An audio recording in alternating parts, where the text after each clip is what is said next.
There we go. These guys are starting a little bit sooner than we had expected, but welcome to the VRC Indy 500 on Rom. It seems that they're doing 2 laps behind the pace car, which is good because we can tell you all quite welcome, and as always with me is the man with the voice of 1,000 angels, Cody.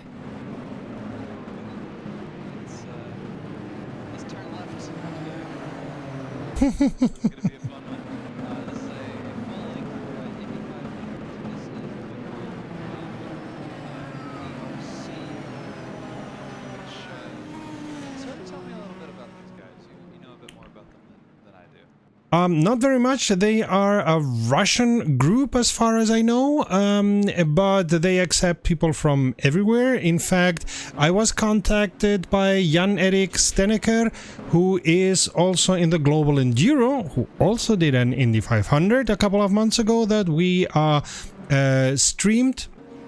And he is running at fourth. So most of the pilots are going to be Russian pilots, but as I said, they accept people from everywhere, and I think they have something like 30 people here, so it's gonna be interesting. Green flag, go, go, go! Ready to go? 200 laps, and here we go.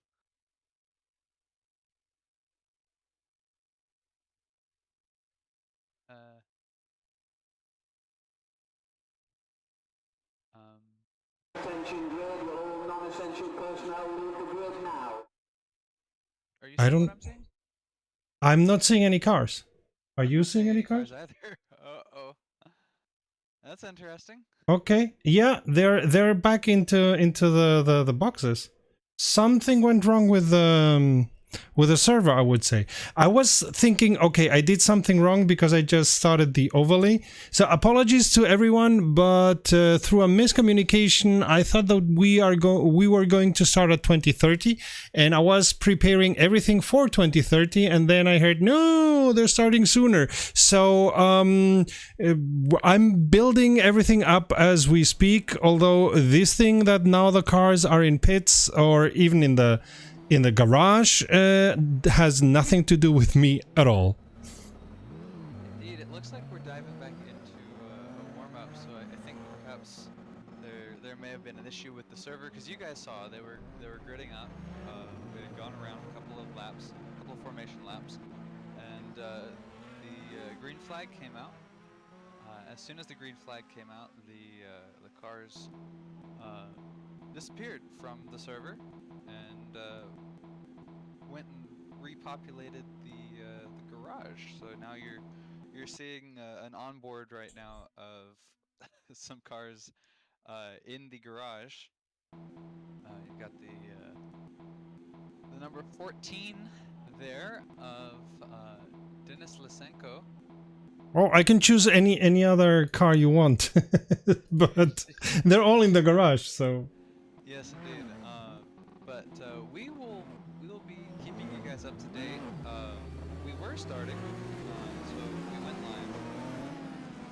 We're live, and we are awaiting word from the server admins on exactly what's going on. Because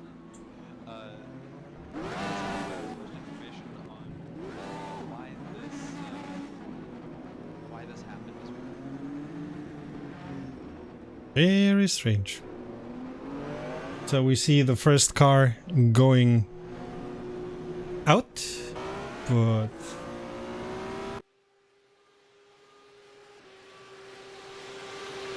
strange. One of the things I'm very excited about is a new series, both for the Rom channel and commentating. One of the things I've been series is all of the custom liveries. The teams here have definitely put together a very professional operation.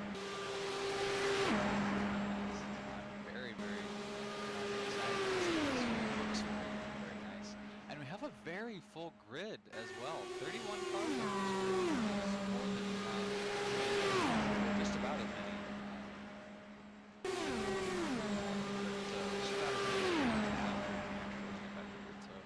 This is incredibly exciting to see. So the system information tells me that they're now on warm-up once again for the next 12 minutes or so.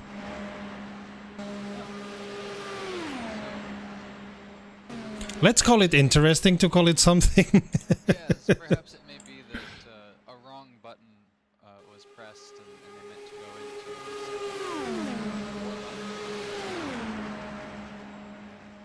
accidentally hit the race button. And all the drivers did, they did, as the drivers said, they followed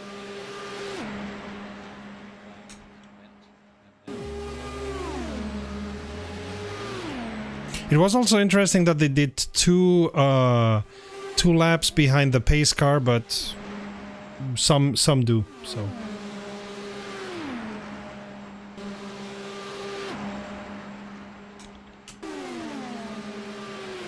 It is sunny, 29 degrees Celsius, here at Indy.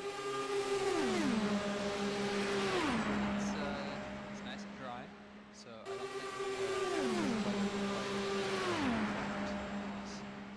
on ovals they do not race in the rain because Yeah, the wall welcomes you very fast when you're on rainy weather.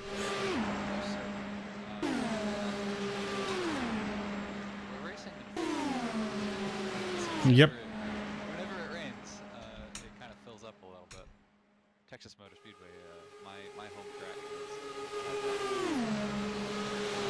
but no worries about that. Good day to go racing. We're actually not sensitive. Absolutely poor. What? It rains in Texas? No way. In Texas, there's oil, there's guns, there's cattle, and there's always sun. Always. If you can name a type of weather, Texas gets it. If you can name any type of weather, but we're not in Texas. We're in Indianapolis. True that. We're at the Brickyard. Great fun circuit. You guys may be thinking, wait. We did. Global Enduro, closer to the actual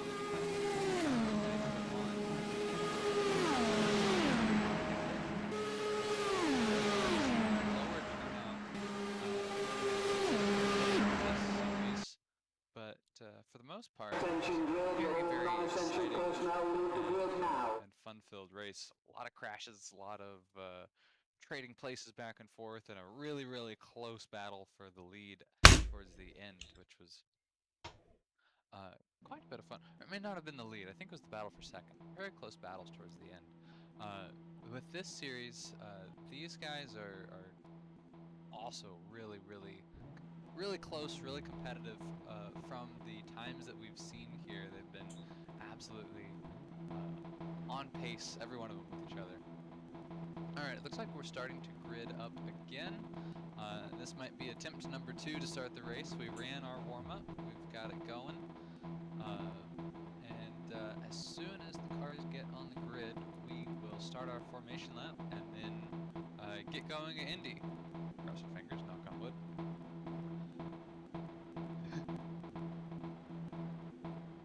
So What's yeah. your favorite thing about Indy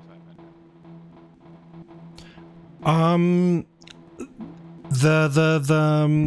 These driving IndyCar, especially on ovals, is a thing of getting the drag and being able to play with that, being able to get near enough to the one in front, then overtake, and at the same time keeping in mind that you have to take care of the tires and all that. So in the real Indy 500, the real Indy 500 is as much as a play on being in the right position and behind the right person, as of putting enough fuel but not too much, and the tires, and do I get in now, or maybe we're gonna get full course yellow in the next 2 laps, or all this strategy is like 4D chess.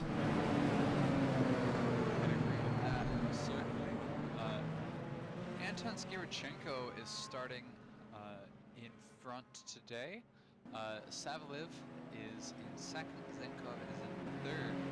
We have a series of practice races like the street are missing a little bit. They're just for the drivers to do the things to practice getting the server set up really, really well. And the drivers to watch, winners of those previous practice races, are Antonia, and Savalev. And we're seeing Savalev is starting there outside the line in second. So he's definitely a watch. He's done consistently well through the warm-ups. Another one that frequent viewers of the channel might recognize is Untitled Chapter. He's the guy who turned us on to this series. He races in Enduro. He's driving the 25. That car is sort of a special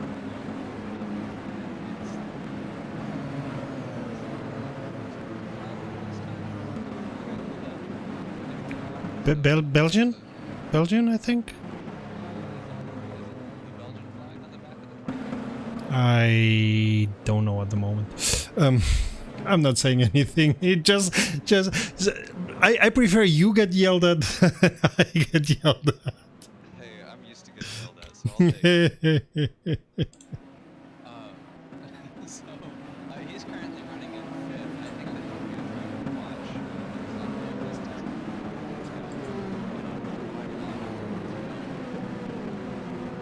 Though all of these drivers, to make it this far, on the front of this grid,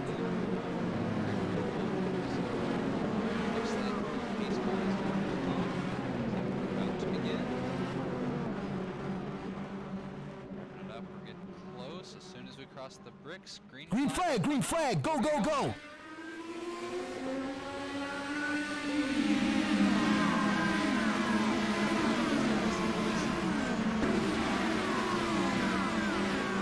Normally you see a lot of racers trying to get a better position and so on, like fanning out and so. Now we're seeing it. Okay, they waited a little bit for that. Yeah, they were surviving the first couple of turns. Yeah. Ooh. Yeah, that's all. Wheel just a little bit off the Yeah, you don't want to do that. well, it's working out.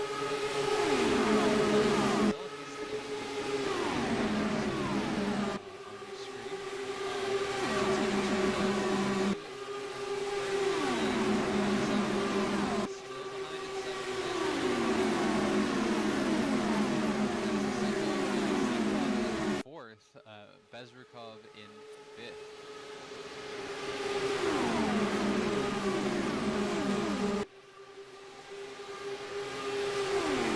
Yeah, but we're already seeing some of the drivers taking distance from each other, which of course with IndyCar is quite important, because then you cannot draft, the one behind cannot draft into you.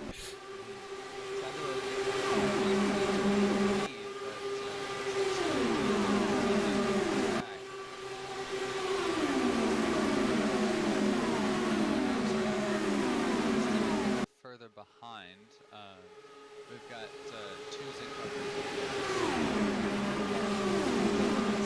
takes it back again.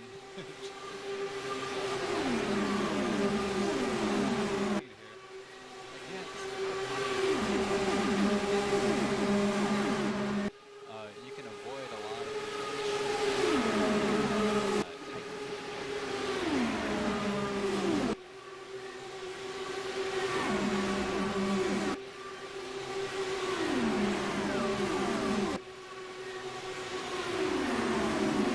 Ooh, they're driving quite near to each other. They're trying to find positions. It's, there's a lot of battles going on, so I've set up battle for first, but the first 10 are in a battle for first, so to speak. They're still racing fairly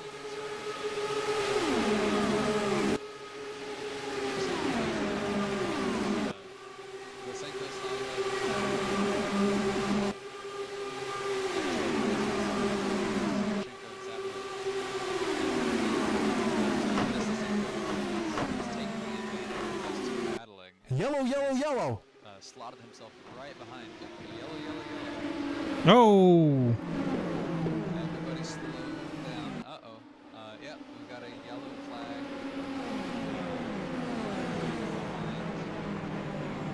Where that may have... Oh, So that- yes, Dimitri Bellier and Dimitri Razumkin are off. Ah.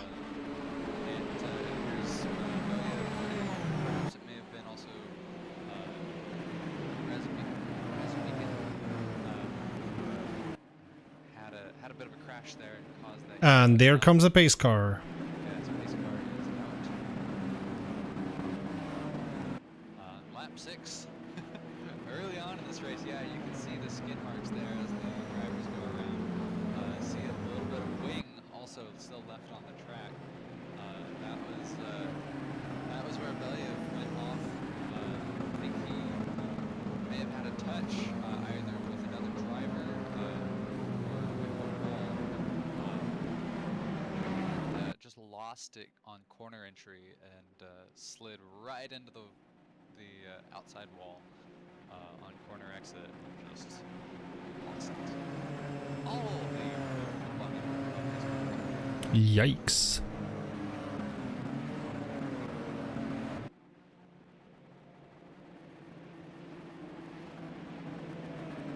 So, as it was to be expected, but what was it? Third, fourth lap? Lap 6. So, like, really quite soon.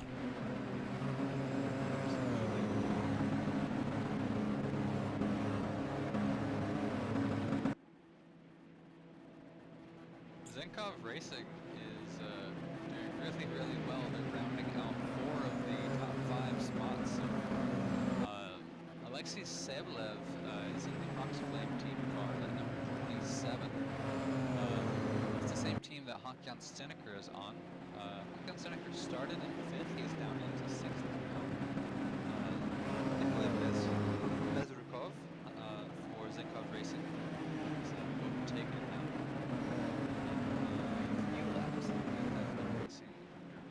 Thus far, but we're still very early on in this race.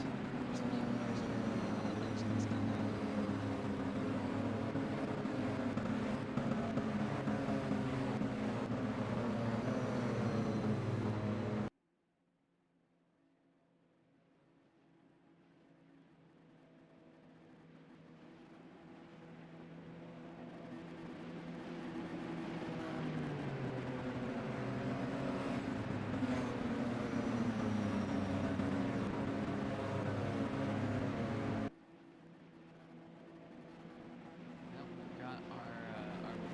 full retirement.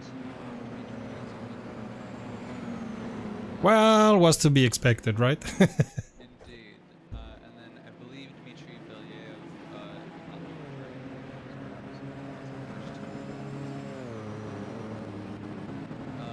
Eugene Zadlatko. It looks like he's missing his rear wing. He's currently running on 30th. He's number 33. But that's not something that you can repair in R Factor 2, right? That you have to DNF. Yeah, it looks like he's coming into the pits, and Marcus Kippelov is also coming into the pits.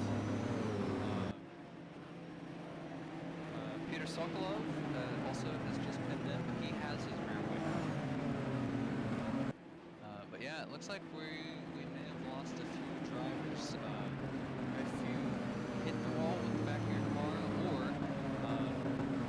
and probably the opposite thing here, if you hit the back of another car, knock their rear wing off or your front wing. Well, your front wing, you can change. Their rear wing, it's gone. Marcus Kippelov is still in using Eugene Kazakhov. Now, no, they do have their rear wings attached to it, so yes, you can exchange bodywork when you've lost your bodywork. So, Okay, but not in real life IndyCar, right? Like the front you can exchange, but the rear wing, I don't think you can. I'd have to get back to you. I'm not sure, I think I remember an image of this year's IndyCar where they were trying to repair the wing because it was still attached and were hammering on that and whatnot. But if they were trying to repair it, it's not like the front wing that you can exchange. I'd say right now without real knowledge of that. IndyCar, I've awakened my interest for IndyCar in this year because this season was an incredible season.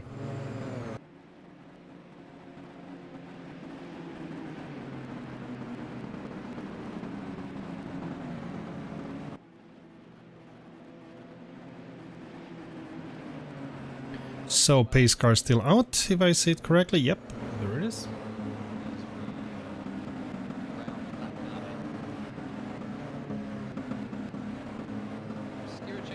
Savlev and the Cinco are 1, 2, and 3. If not for repairs, why would you go into pit already in lap 6? Not a single reason. Just, Okay.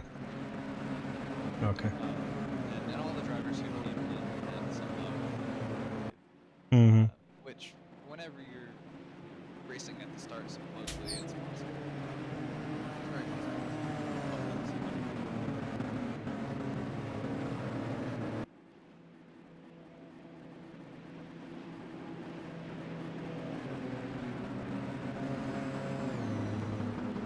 These cars look like they're going really, really slow because we were just seeing them drive at 220 miles an hour around here, but they're still doing 90 miles an hour. This is like slow. Still doing 90. Well, it's like, I mean, as you all know, I live in Germany, and here we can, there's places in the Autobahn where you can drive how fast you want, and then you have to drive 80 because there's some construction, some work at the Autobahn, and you're like, why is everything so slow? And you're driving 80, it's not slow.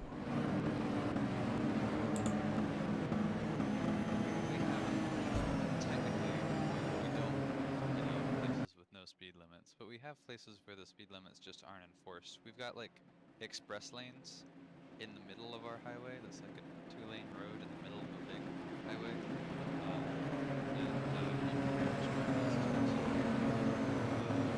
I know there's some express lanes, he says. But essentially, you just get on there and just go. One thing, these rounds that they're doing behind the pace car, they count towards the 200 rounds, right? Yes. And pace car is in.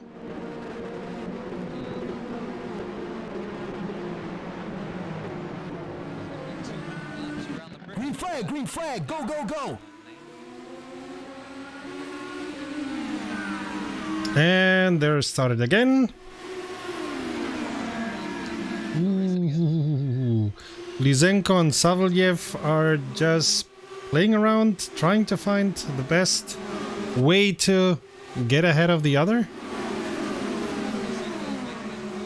Yep. It looks like Zenkov is following as well as Veznikov. Very nice to see how they are all trying to find the best position, the best place to get a good speed.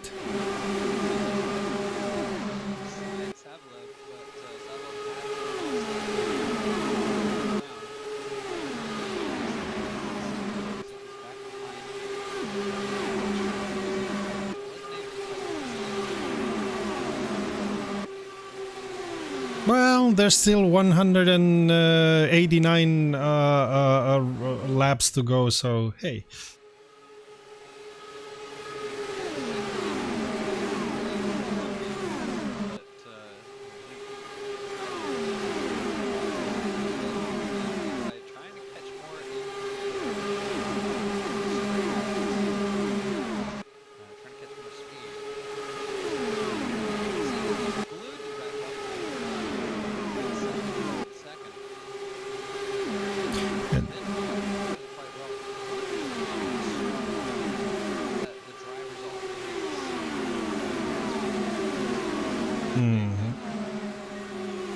And so a lot of these drivers are just tucked in behind them, just so they don't have to be. Yep. Because of course, if you are using the drag of the one in front, you are not using as much fuel, and that is something that R Factor 2 does simulate quite well.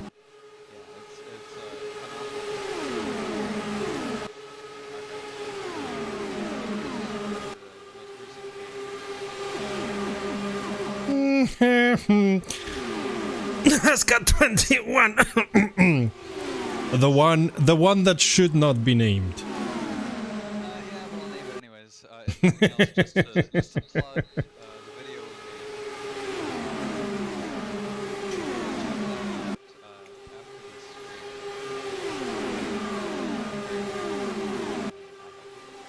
made. You helped a little bit. You did the testing and you did all the comments on it. I just wrote the script based on your comments, so I didn't do that much. Anyway, we both together made a great video. I like it a lot, and luckily also over 1,000 other people like it a lot, and it is a good video. And it's a lot of fun. And while we're blathering around, Lysenko has done the fastest lap. In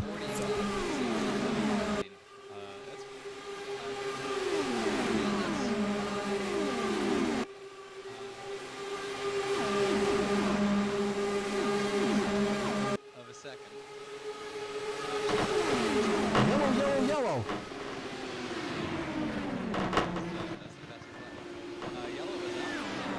Oh! Ah, okay, briefly.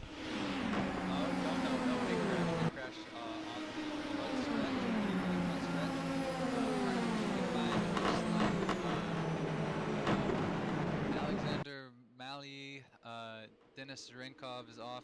Yeah, huge crash. Yeah, lots of body work being done around here. Albert is involved in Alexander. Uvich has his entire front. There we see the pieces. Oh, and still pieces flying around. Oh, yo. That must have been a kaboom. That was a big kaboom. Dayton is still lapping around. I think he's going to go around because he is missing his front end entirely as well. Peter Sokolov, I believe, was involved with this temporarily, but he still has his bodywork attached. But now lots of drivers involved in that accident. Mostly back markers, which is why we didn't see it on the stream firsthand. We're definitely seeing the aftermath, as you see parts left on that front stretch. Missing definitely some dreams have been dashed on lap 17 here. And there we see already some of them coming into pits. Indeed. Meslenikov is in the pits. Matkin is in the pits. Zurinkov is in. Rudmir Kuj is in. Mali is in. All of those drivers involved in some form or fashion in such a way. They're gonna lose at least one lap, right? At the very least, it'll take them ages to get a lot of that damage repaired.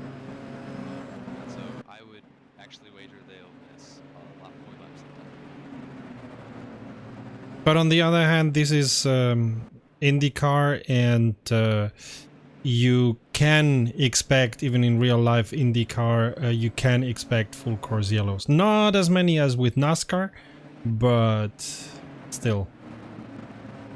And I think this year it was quite low, the number of full course yellows that they had. If I remember correctly, this was quite a subdued year for IndyCar and crashes and similar. Indeed, yeah, it was definitely a fairly clean Indy 500. Nothing against it. I mean, as I said, this year I started following IndyCar because I saw a couple of races that were fantastic, like really fighting against each other. Everything that you wish for in open wheel and that Formula One was not delivering. This year they started delivering it a little bit, but. Alexander Malley beats the pace car out of the pit lane just barely. It was he was about to come around, and so he is going to get his lap back. But it looks like Kuj and below are all going to be at least 2 laps down. And of course, when you beat the pace car, then you can go fast until you are at the back of the group. So hey, Precisely. So there he is. Okay, a couple more drivers coming out. Pit lane, it looks like Zubikov is out now. Kuj is out.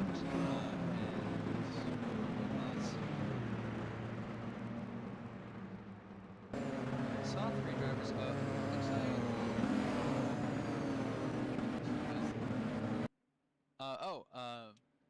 Udachin is going out. Callum Lloyd is the last driver still waiting in the pits. I think some of these drivers just went on pit afterwards, but the majority of the drivers you saw there were involved in the big crash that we saw.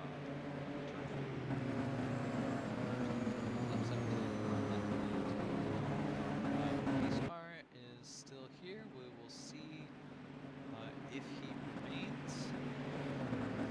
He does. At least one more lap. Pace car finish. If you're Callum Lloyd, you're going, oh, thank goodness.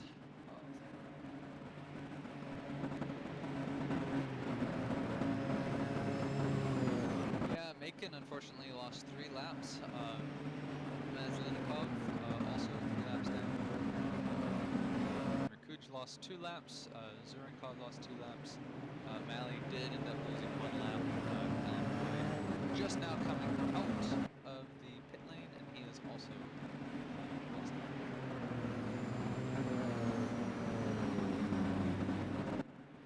And Callum is coming out as they go. Callum may get the win.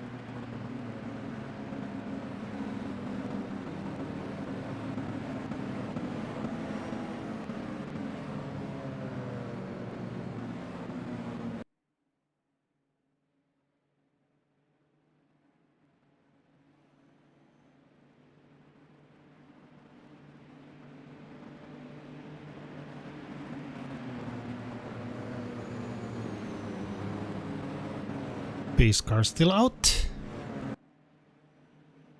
As far as teams go, Anton Skirchenko is in first for Zinkov Racing. Savlev still representing Orange Flame in second. Denis Lysenko is racing part-time for Zinkov. Vladislav Zinkov, of course, racing in fourth. And Nikolai Bezerkov, also for Zinkov, is in fifth. So still 4 out of the top 5 positions occupied by Zinkov Racing. Second best in terms of teams so far is that of Orange Flame. There's Levizan, Savlev, Hankyat Staneker in 6th place. So he lost 2 positions, but that doesn't mean anything at this time of the race. I mean, we're at lap 20, 180 to go. That's nothing.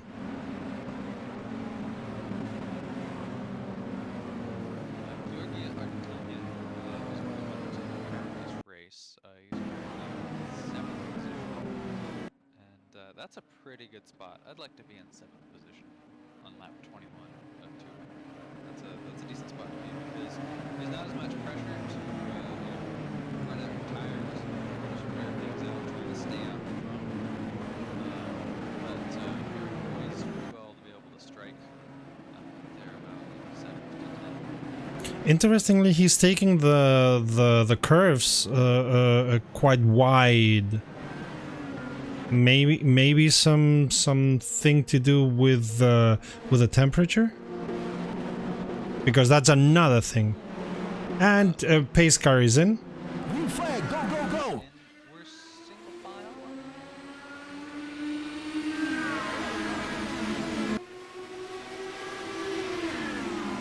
And we're seeing what we've seen all the time. The drivers trying to find the best position, the best way to be near enough to the one at the front, waving around. As we go down the back stretch, over 230 miles an hour. Nope. It looked for a while as if Zenkov was trying to make a move, but no, he either was not able to finish it or he backed off. And on the straights, as you can see in real life IndyCar, they are all waving around trying to find a good way, a good position to gain some tenths or hundreds of a second.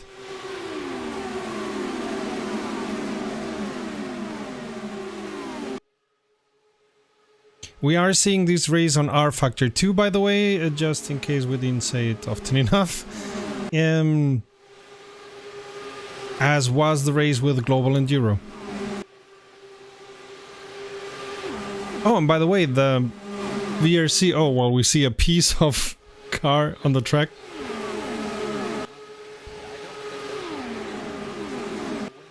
No. It's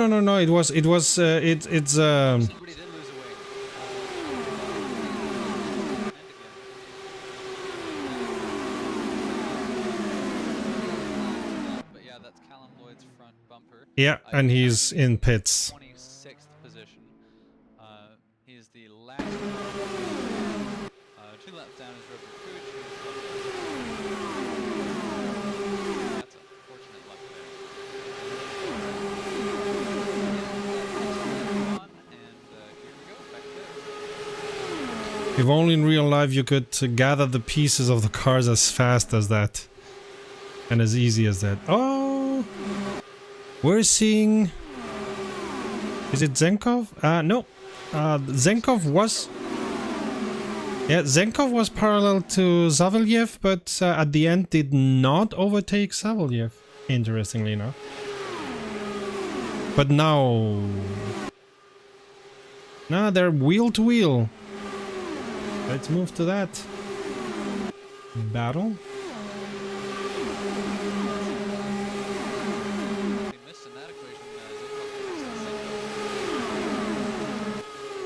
Yeah.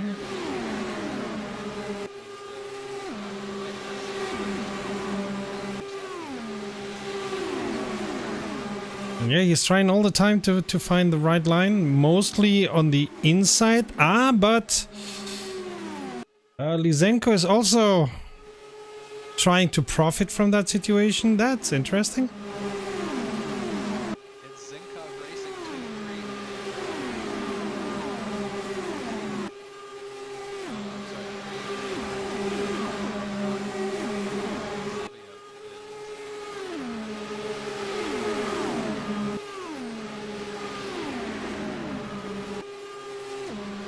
So we're at the moment more fixated on these fights. Okay, Savelyev seems to have been able to break up from that group.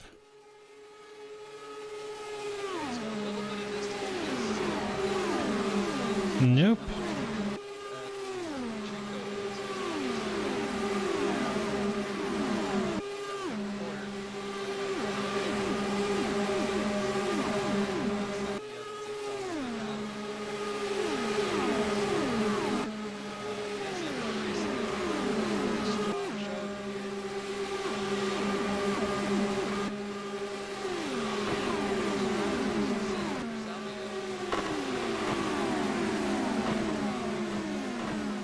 Yellow, yellow, yellow. Oh, we're slowing down again.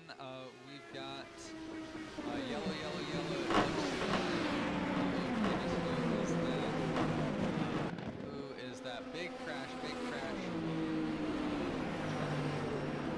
Turn two. I think that's turn two. Pavel Folominov. Oh, and he's gone directly into the garage. Yeah, directly into the garage. Alpha Racing Team. Their top position driver looks like is now out of this race. Unfortunate crash for them. Marcus Kippelov also involved in that. That's going to take a long time if they can even repair that this race, because he is missing not only his front end but also his whole right side wheel and suspension. Eesh. On the front, and he's having a hard time just staying off the wall, just trying to get that car around. Get over onto the, yeah, there you go. Get over onto Oof. that car and absolutely cracked. Looking at another one as well. Wait, but why is Sishenko not going into pits? He's missing his front. Yeah, Denis Sishenko is missing his entire front bumper. I'm not quite sure why he hasn't gotten into pits just yet. He ought to. Yeah, and that's something that you see on the cockpit where your car is broken. So. So yeah, he's definitely going to be aware of that. Oh yeah, he's bumping into the wall. No doubt, because his suspension is absolutely screwed. You can see visually that left front wheel is like tilted outwards. That can't be doing right. Yeah, as he's going around, you can even see leaving a streak of rubber on the wheel that's on the bumper.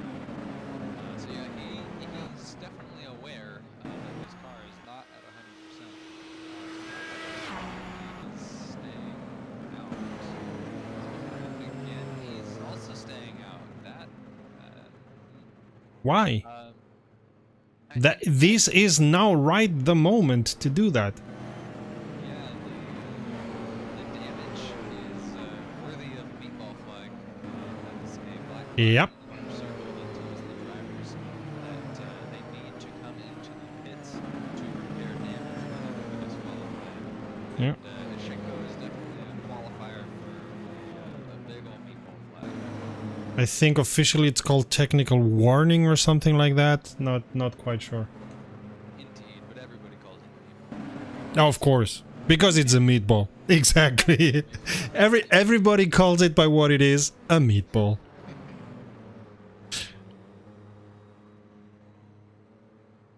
And really everybody, like if you're in the paddock, everybody's gonna call it the meatball flag. Dmitry Belyev was the driver who came in beforehand in those accidents. He is completely out. Yep. Razumikin is completely out, but it's looking like Marcus Kippelov might be able to repair that damage. He came in missing an entire wing. We're seeing a big series of other drivers coming in as well. To pit, oh yeah, big, yeah, we're on lap 31, so we're in our first round of scheduled pit stops. It's actually might be a little bit early for that. I think most of these drivers are taking the opportunity, come in, get new tires, get new fuel, while the whole field is slow. Because I suppose the thinking is there's gonna be the next yellow is gonna be in about 10 laps or so, and that might be for the one or the other, for the strategy of the one or the other, too late, and that's why they're coming in now. As now we have pace car, we have full course yellow and all that. Yeah, lots of drivers coming back out. It looks like Skirchenko stayed out, Savelyev stayed out, Stiniker stayed out, Artunyan stayed out. Our drivers who came in, Vladislav Zenkov, he went into pit. Lysenko went into pit.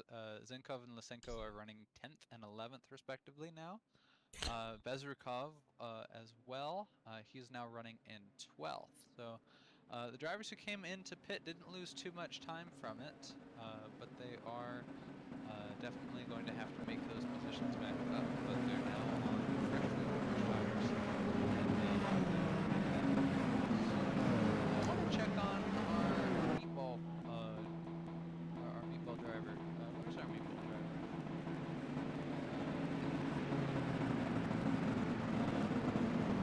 Wasn't his name? Yeah, Denis. Yeah, here we go.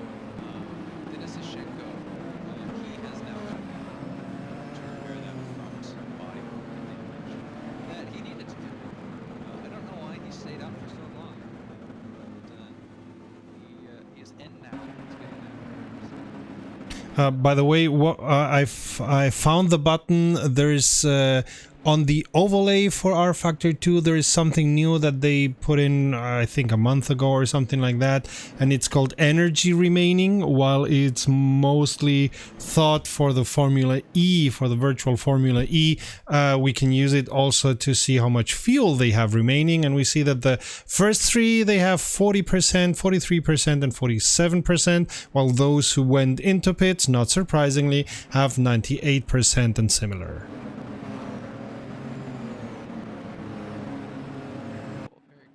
And now you're looking into your overlay saying, oh, where is it? Where is it? Ah, there it is. It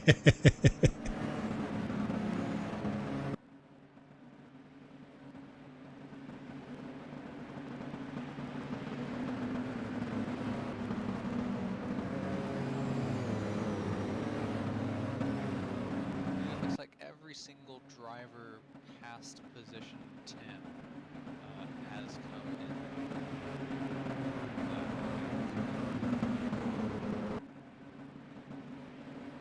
Yeah, I wonder why those at front didn't. The only thing that I could guess is that they are gambling. Mm-hmm. They are gambling that there will be another caution for him. Mm. Stay out this time. Come in the next time. By staying out, they'll be able to be out in front, be out in cleaner air, and the other drivers have less of a chance of getting involved in it. So it's gambling, but it's gambling with the idea that they'll be safe in that position.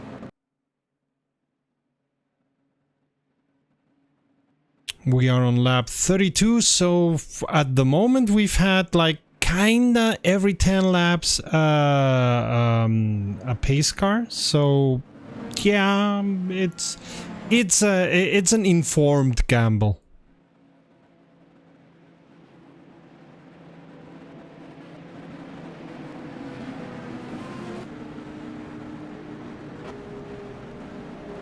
And this is how it looks like from... Ah, the pace car is going up.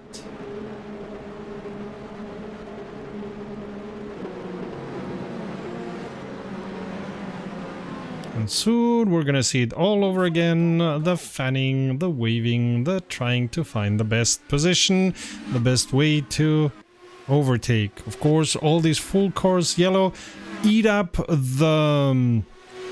the gap that the first and second had gained on the rest. And we're seeing Savelyev making his move.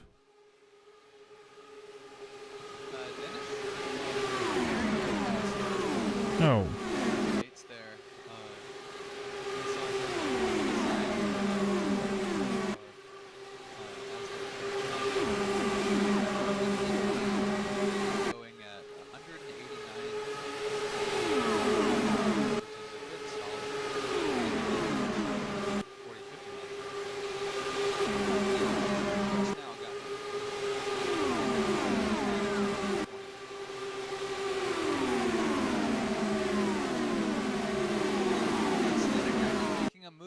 before the Yeah. dips down towards the inside.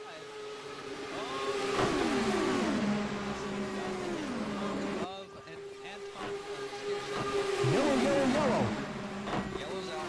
Yellow's out. Oh, already? Big crash. Turn 3. Huge crash on turn 3. Oh, yeah. Many drivers involved. Looks like.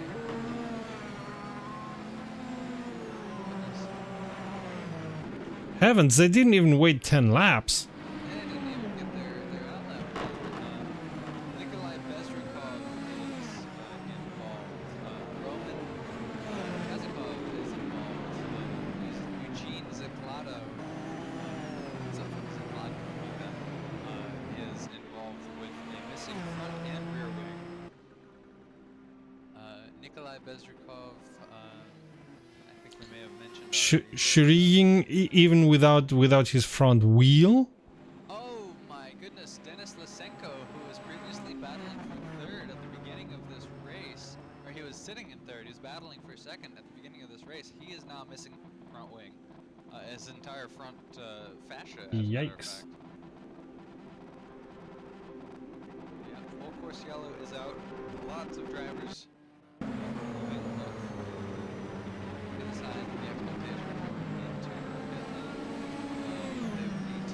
Lysenko staying out? Yeah, there's a good question. Are they? I thought that was the no, that the entry to the pits is much shorter here. Sorry, my bad. Snedeker, Skirchenko, Savlov, those are the top 3 drivers so far. Snedeker was able to move up from 6th position up to 1st in only a matter of a few laps. Certainly taking advantage of these restarts. I think he may have recognized that he had more fuel than the others at front, and therefore made his move, knowing that the others could not push that much, as they have to be a little bit careful with the fuel. And then maybe not, but that would be my thinking.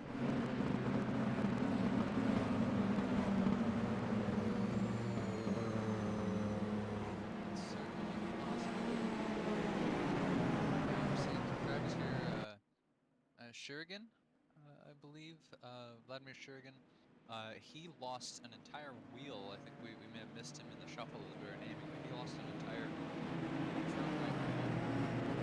And he's running for 2 minutes at this point, and it's going to be a minute for sure. He is in an absolutely beautiful monster. If you look at the green flake, like paint flake on that, it looks just absolutely amazing. Do you have the number of his car? I do. He's running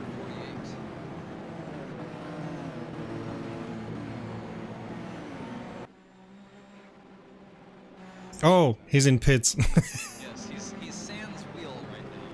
Having that, pushing 3 minutes. It's done. A whole lot of drivers coming in. And it Yeah, looks like the all ones. the leaders. Yep. Absolutely.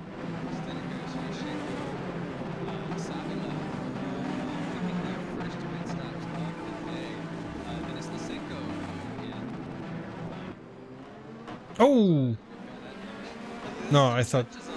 Yeah.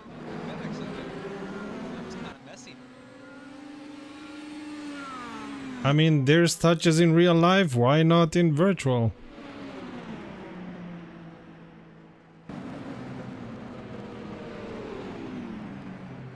Stiniker Savilev previously 1 and 2, or 1 and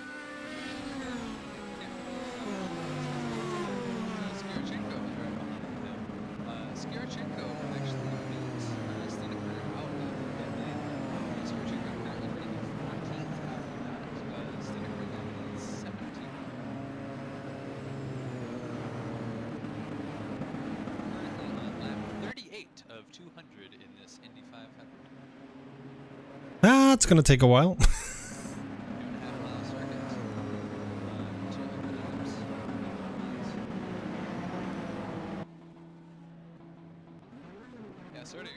bit. Yeah, forget it. Nah, well, yeah. I don't. I had to change my plans. I won't go to bed until midnight or something. See. I mean that means I won't sleep more than 4 hours, but that's my bad for messing up my own plans. I mean, Well, we have some new leaders after these rounds of pit stops. for They now. have, weathered the storms of previous incidents. Got our pit stop strategy correct. Now that everybody's pitted in, Artem Shulev, Ross Grossman, and Vladislav Zinkov are your new top 1, 2, and 3. And they're staying out now that everybody just about has come into pit. It looks like those are your new leaders, Rubber. So there you go. Strategy pays off.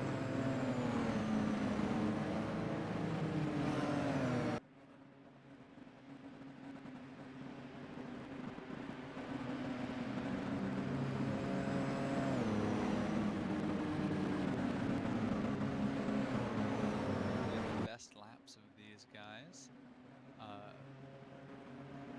Looks like nobody has been able to touch Dennis Nasinko's 40.099.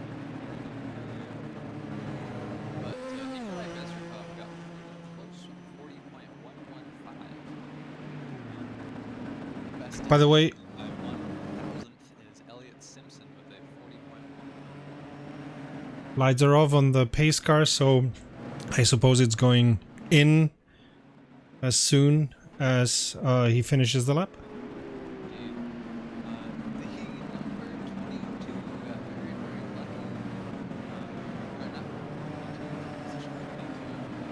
She is number 3 at Callum Lloyd. He came out of the pit right before the safety car.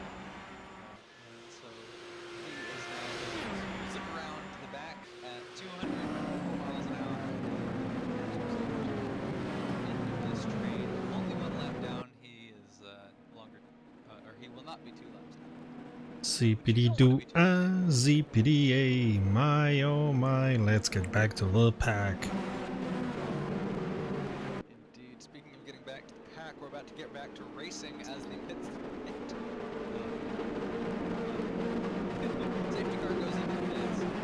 Now, English words difficult. Green flag, go, go, go! Go racing. And here we go, crossing the bricks.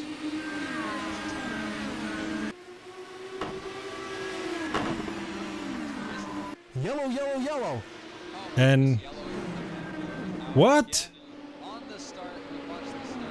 Eugene Zaklato is involved. Albert is involved.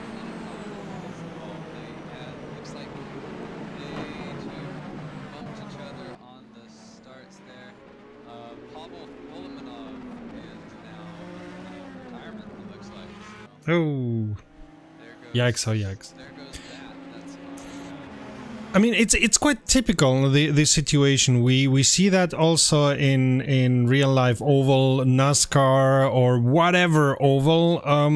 When they come out, they of course try to get the better position. They fan out and all that, and that's the moment when they are occupied doing 10,000 different things, trying to find something, and when they then, because they're doing 10,000 things, the 10,001st is they're getting too near to somebody else, and bang. That is her retirement race. I'm actually surprised that's all they're doing. Most of these drivers can do damage to their cars and get back out there, which is nice to see. And exactly, thank you very much, Dominic Hermes. Welcome to the family.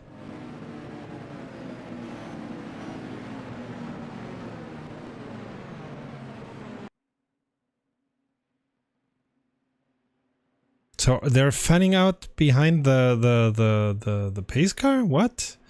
That looks interesting.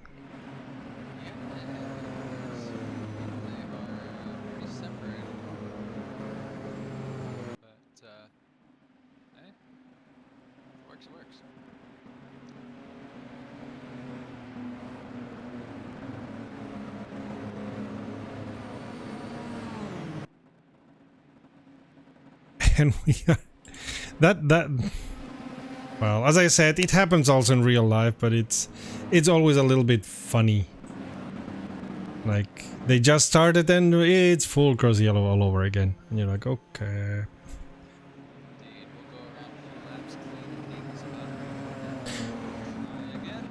And this is one thing you would not see in NASCAR 21.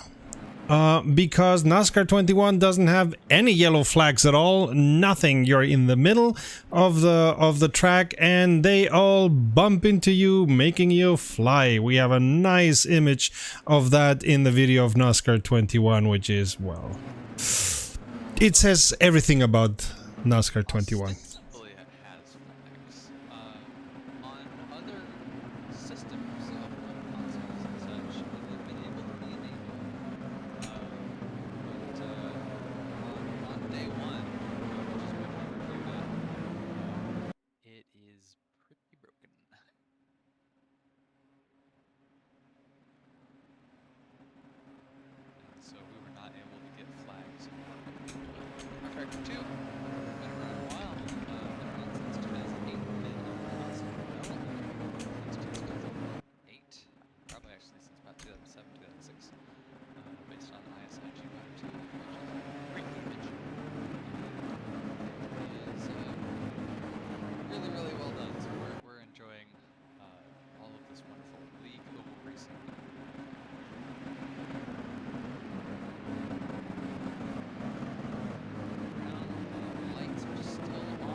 Yes, they are still.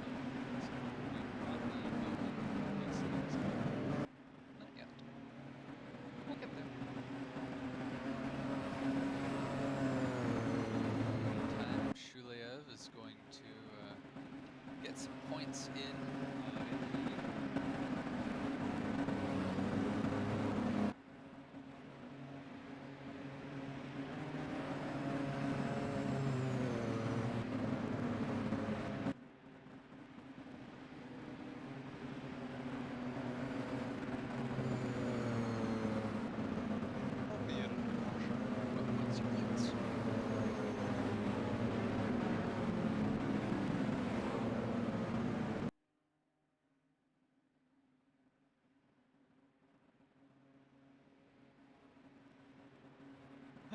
We're going around. A lot more exciting than racing. You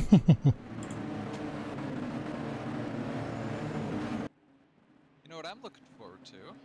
I'm very much enjoying this race. Again, have a lot of excitement here, but I am looking forward to the Global Enduro race On Sunday. On Sunday, yes, we're continuing the Global Enduro Endurance Series, and we are going. Where are we going? I can't remember. I had it just a moment ago. Our calendar. 4-hour endurance series will be at Road Atlanta on the 7th. So if you guys want to watch some awesome World Endurance Championship style cars compete at Road Atlanta for 4 hours, it'll be here. Go ahead and set your notification whenever the stream gets like set. You know, it's like, hey, we're going live at this time. Go ahead and like click the button to go like reminder on, so you'll get that reminder. And you'll be able to watch along live with us, because that is going to be a very, very awesome race. That championship has been excellent this year. And only a couple of rounds left. We've got this one in November and then one in December, and that'll be the end of it. For this season. I mean, this season, Global Enduro, of course, does a lot of races, as do the VRC. And I know that the ACF has stopped the Porsche, but they are working on the series for next year, so we'll be following that too, of course.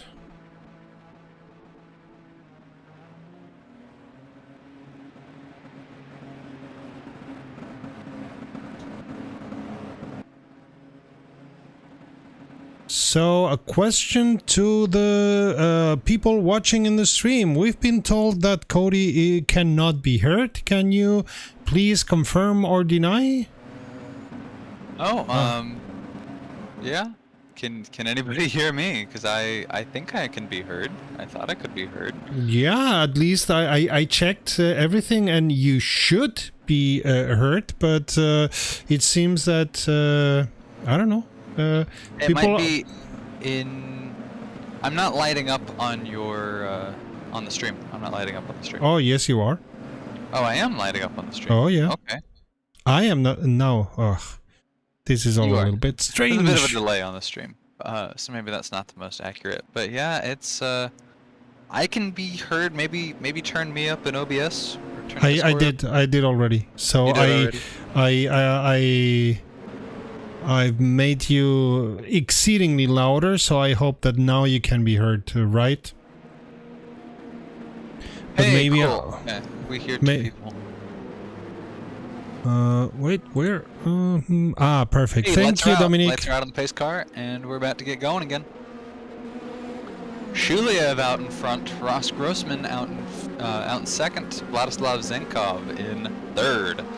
Green flag, go, Here we go, go, crossing the bricks, 47, starting lap 47 now, and here we go. Let's try this again. Let's see how long they take now.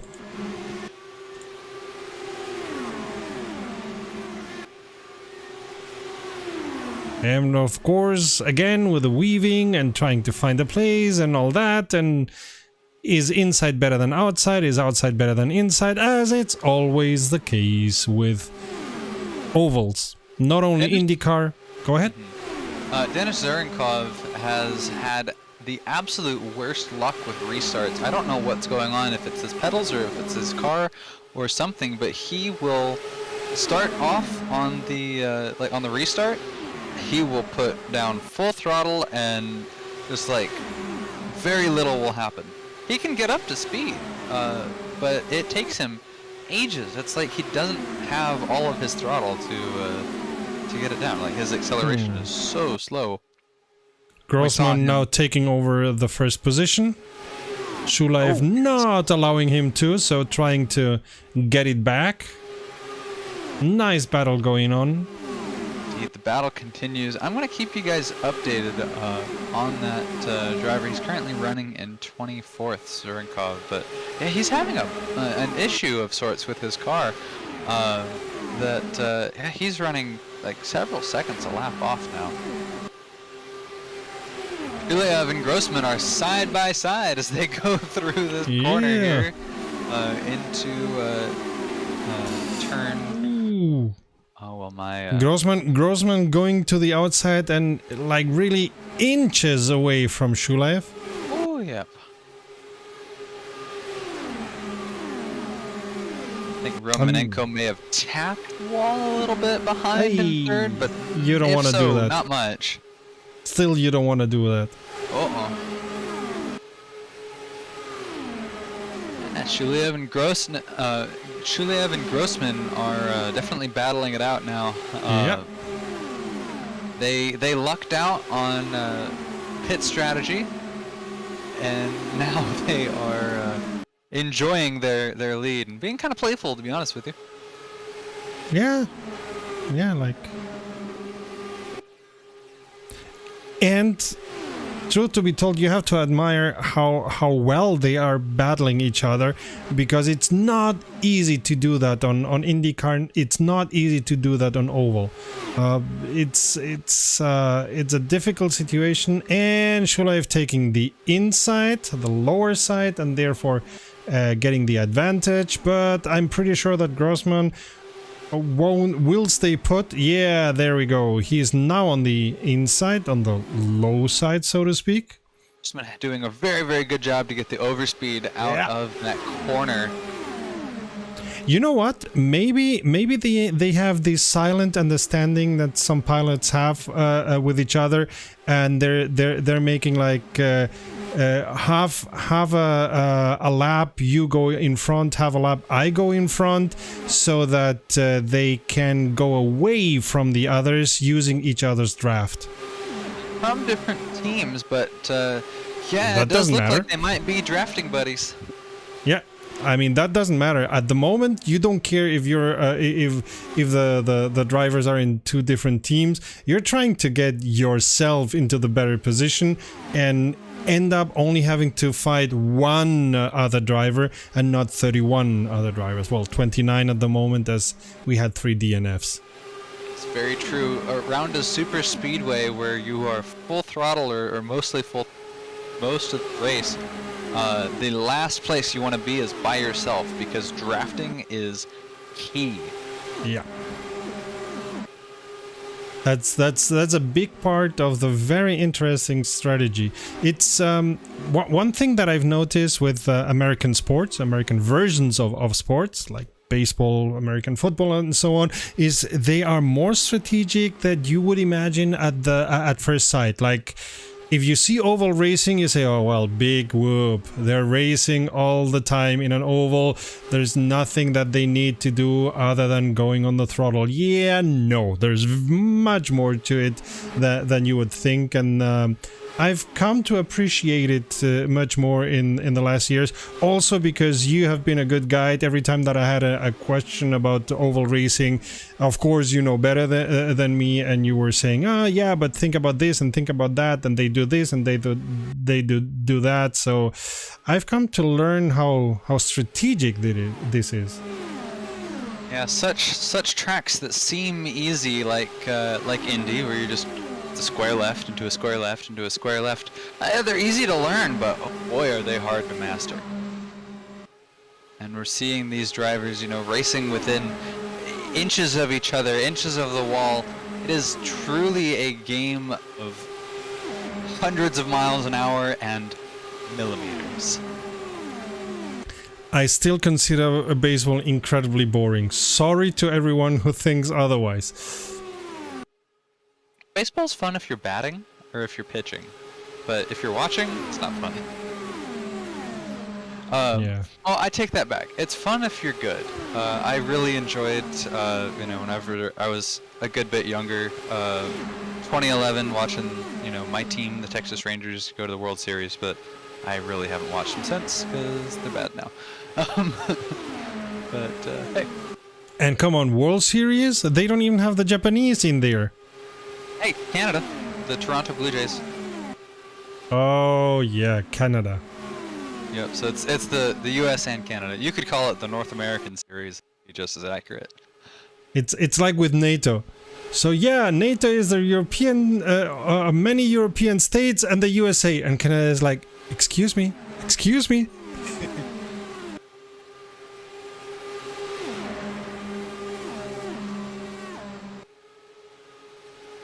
I prefer to see Canadians racing.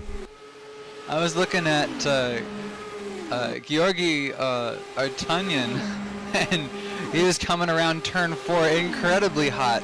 Slid that thing around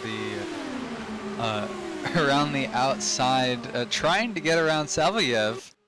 Or actually no, I don't think it was Salvayev. I think it was Elliot Simpson, and I think he's done it. Yeah, Elliot Simpson. Man, he got really, really squirrely there, but he saved it. It was good. And I think you're right. Ross Grossman and Artem Shulaev are right up next to each other, but they've been drafting off each other, and they've got quite the lead going. Close behind, but not too close, is Alexander Romanenko and Vlad Pizanenko. And looks like they're drafting buddies as well. So it's a team effort for sure from non-teammates, but that's how you go fast over 200 miles. Or I'm sorry, over 200 laps. You got to draft buddies. Yeah. And that's something that you see, for example, in cycling also, when there's a couple of cyclists that go out of the group, they will take turns blocking the air for the others, and then the next one goes up front, and so on and so on. They're doing the same, only at slower speeds, but with much less padding and much less security. Stint has come into the pits. He lost his front wing in all of that. That's a big fall from graceful on Stint, who had the lead beforehand. Pitted in, as expected, but now with that incident, he is down into 21st. He's a lap down. Not where he wanted to end up. Nope.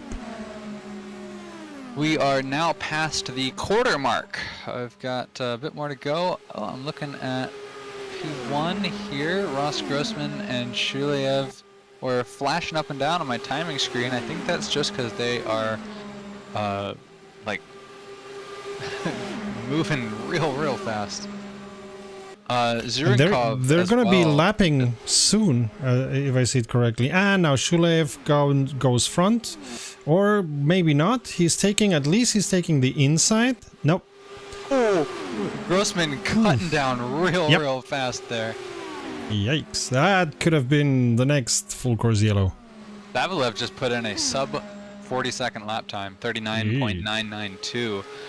He is drafting buddies with Alexander Mali.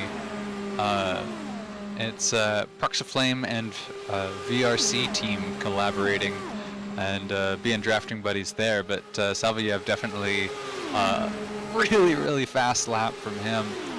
He's coming around again just in the time that it took me to talk about this, 40.641, so I've slowed him down a little bit, but he's still doing pretty good. And who's going into pits? Somebody was going the 20th. 20th guy going into pits, that's Roman Kazakhov. It looks like his I think it's because of fuel. Rear wing. Ah, okay. No, he lost a rear wing, which could have very well just been a touch against the wall. He's got some bodywork damage, so yeah, I'm going to guess that he just kind of scraped it and caught that rear wing on the wall. If he caught it on another person, I don't see damage on any other drivers that I can find. But certainly he's got it repaired now, and he's going back out. There's another driver as well coming back out. I think that is Stint. Yes, Stint is now back out on track. Yeah, because oval racing is as much a fight against the other drivers than a fight against physics and against the wall that is coming near, coming near, coming near. What the heck are you doing? Well, don't come so near. Bang.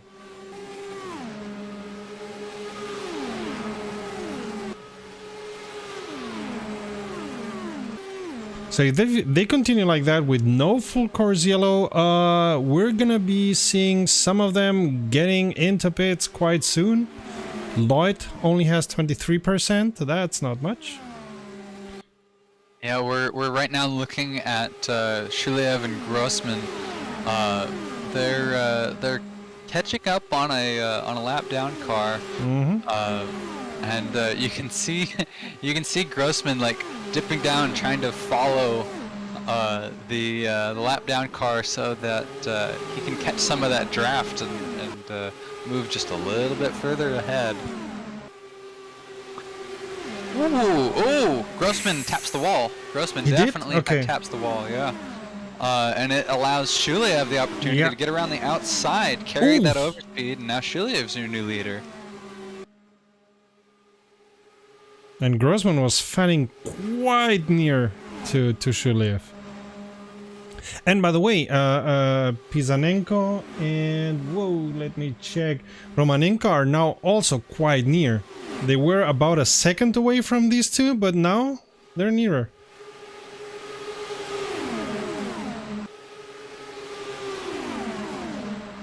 Shulev lapping, Grossman lapping.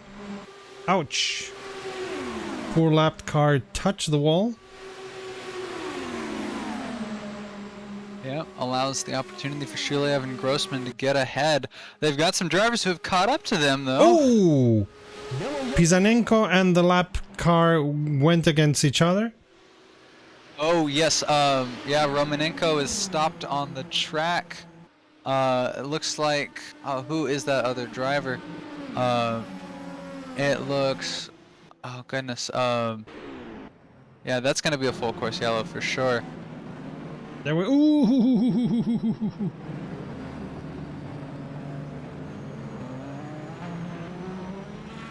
And we're back.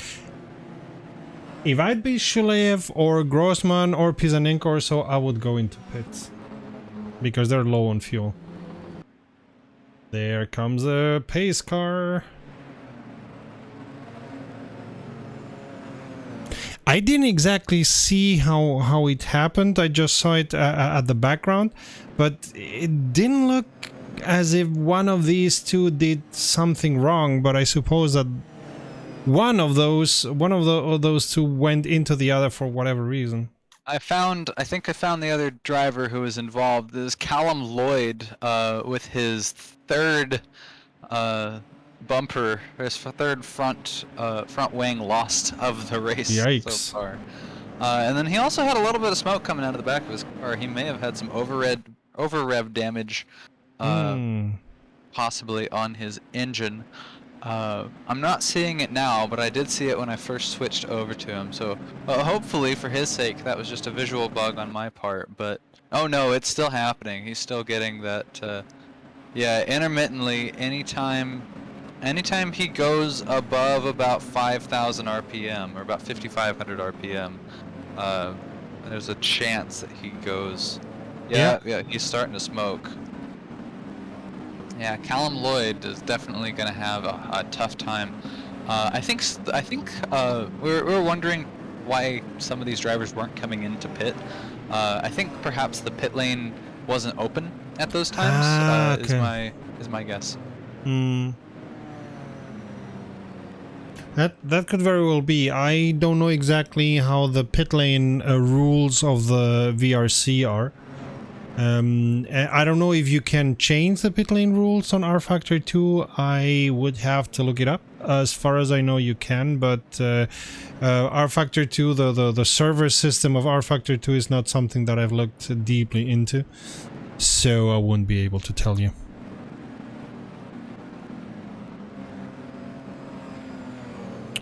But in any way, any distance that the first four had to the others is now, of course, melted.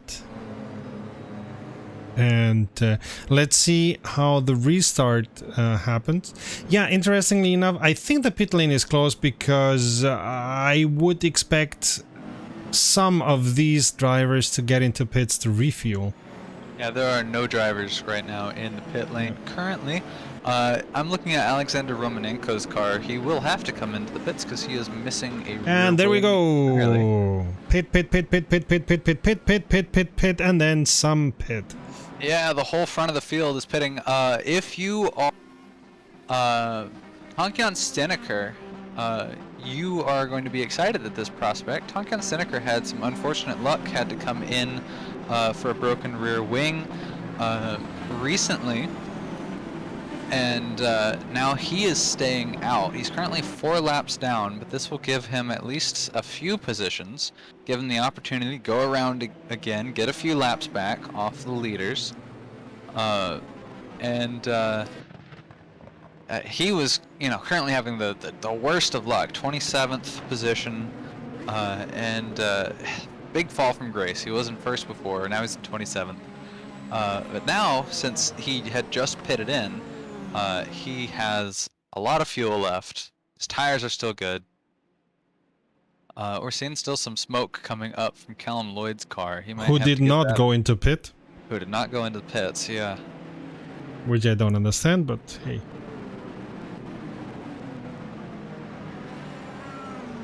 I mean, he must know that he's having issues with the motor and the front, or at least, I mean, you can turn on and off the damage information from R Factor 2, but still, I think he's now going into pits. Yeah. Yeah, I think with my knowledge of the R Factor 2 pit system, you can request a pit stop, which you can come into the pits without requesting a pit stop, but then your pit stop will take longer. If you request a pit stop before you come in, your pit stop won't take as long, ostensibly because the team, right, your pit crew has more time to get things together, right, and they can be ready. Oh, Simpson.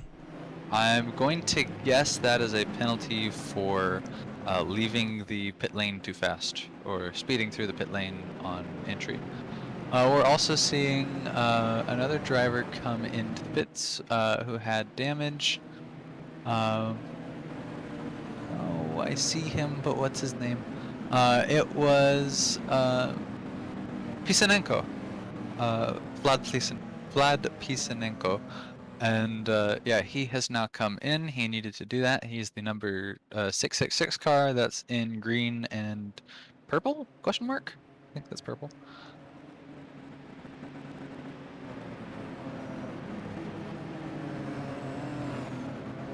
But yeah, Hongjian Steneker, I predicted would benefit quite a bit.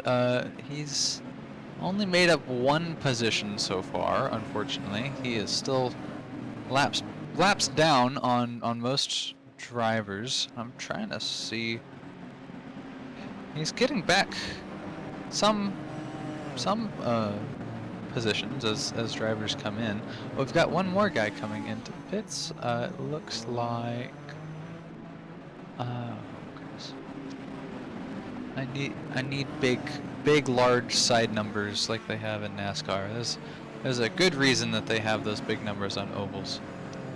Okay, it is Alexander Makin.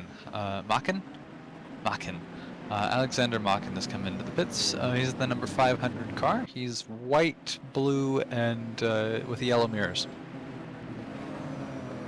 And he's now done. I'm going to guess that was probably just fuel with how short that pit stop was.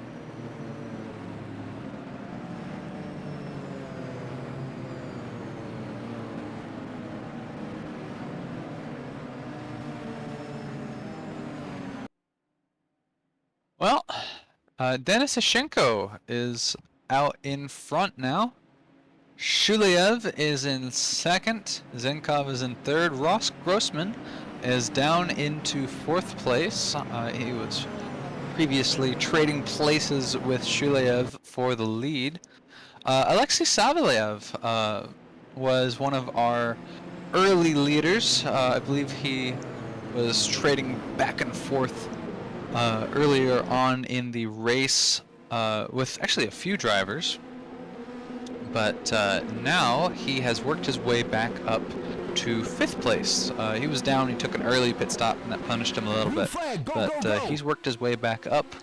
Makin gets a penalty, it looks like. And here we go again. Green flag.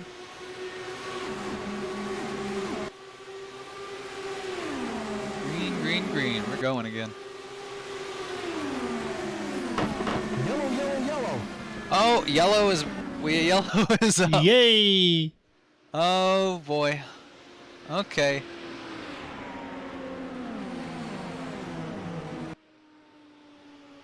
Set him back up again. Alexander Makin is driving. Oh, that might have been a penalty. There's another driver who is stopped on track with damage. Oh, it's Zurenkov. It's Denis Zurenkov. He was off. He crashed I would guess into Makin perhaps. Oh, and Makin And, going in. No, Zernkov going into the wall. Yes. Yeah, you're looking at that on a delay. Zernkov was in.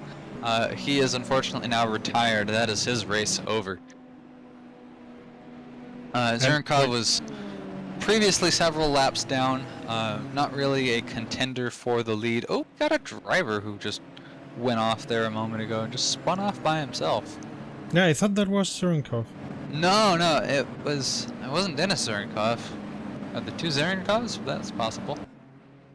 Maybe it was Ernest Mroz? Possibly. A white car. Yeah, and he's having quite trouble just keeping the car in a straight line. I will bet you that's him then. Yeah, he's missing his front end entirely. And it sounds as if the suspension is completely and utterly gone, or maybe even the steering. Yeah, either his suspension is screwed up or he's like steering his wheel with his teeth. From the way his car is moving around, I would say it's the rear wheel suspension. But yep, I could see that. I could definitely see that. Well, we knocked him down. Now we got to set him back up again. Yeah, man, if I was the pace car driver, I would be asking for overtime pay. You're getting a workout, yeah. Whee! Well, I suppose if I'm like, an honorary grand marshal and to drive the pace car, you want those cautions. You want to come out and drive it more. Indy 500 pace cars are one of my favorite little subgenres of car culture. Specifically, since it's typically American cars that get the honor, and they're picked every year. No car has had it more times than the Chevrolet Corvette, which is fitting because we have a Corvette as pace car for this. And through not all, but many of the times that the Corvette has driven as a pace car, they have, they always make it in a nice special custom livery, but oftentimes they will make replicas and sell a limited edition number of replica pace cars to the public. And I have actually seen in person several of these pace car replicas. My favorite is the first Corvette pace car. 1978 was the first year that they did it, and it was a silver. It was a two-tone paint job, silver on the bottom and black on the top, with really, really fancy, like nice, like lettering throughout that details. Hey, pace car, etc. Indy 500, May whatever, 1978, and they've done that pretty much every year, not all years, but pretty much most of them. They'll do a limited number of replica pace cars to sell to the public, and the Pontiac Fiero actually got the honor for the 1984 model year. And in my new neighborhood that I've just moved into, there's a guy with 3 Pontiac Fieros. Lord help him. And one of them is one of those super rare limited edition pace cars, so that's pretty cool. Yeah, those are like, if you want me to just talk your ear off ages about like Indy 500 pace cars, I'll do it. You're doing it already. I am but continue. doing it already. I don't have anything against it. Yeah, so it looks like we're going around one more time. The lights are still on. We'll see shortly if the lights go off. That's a long pace car. Ooh, you see the smoke? I see the smoke coming from the car that's in the pit lane currently. That is Mroz?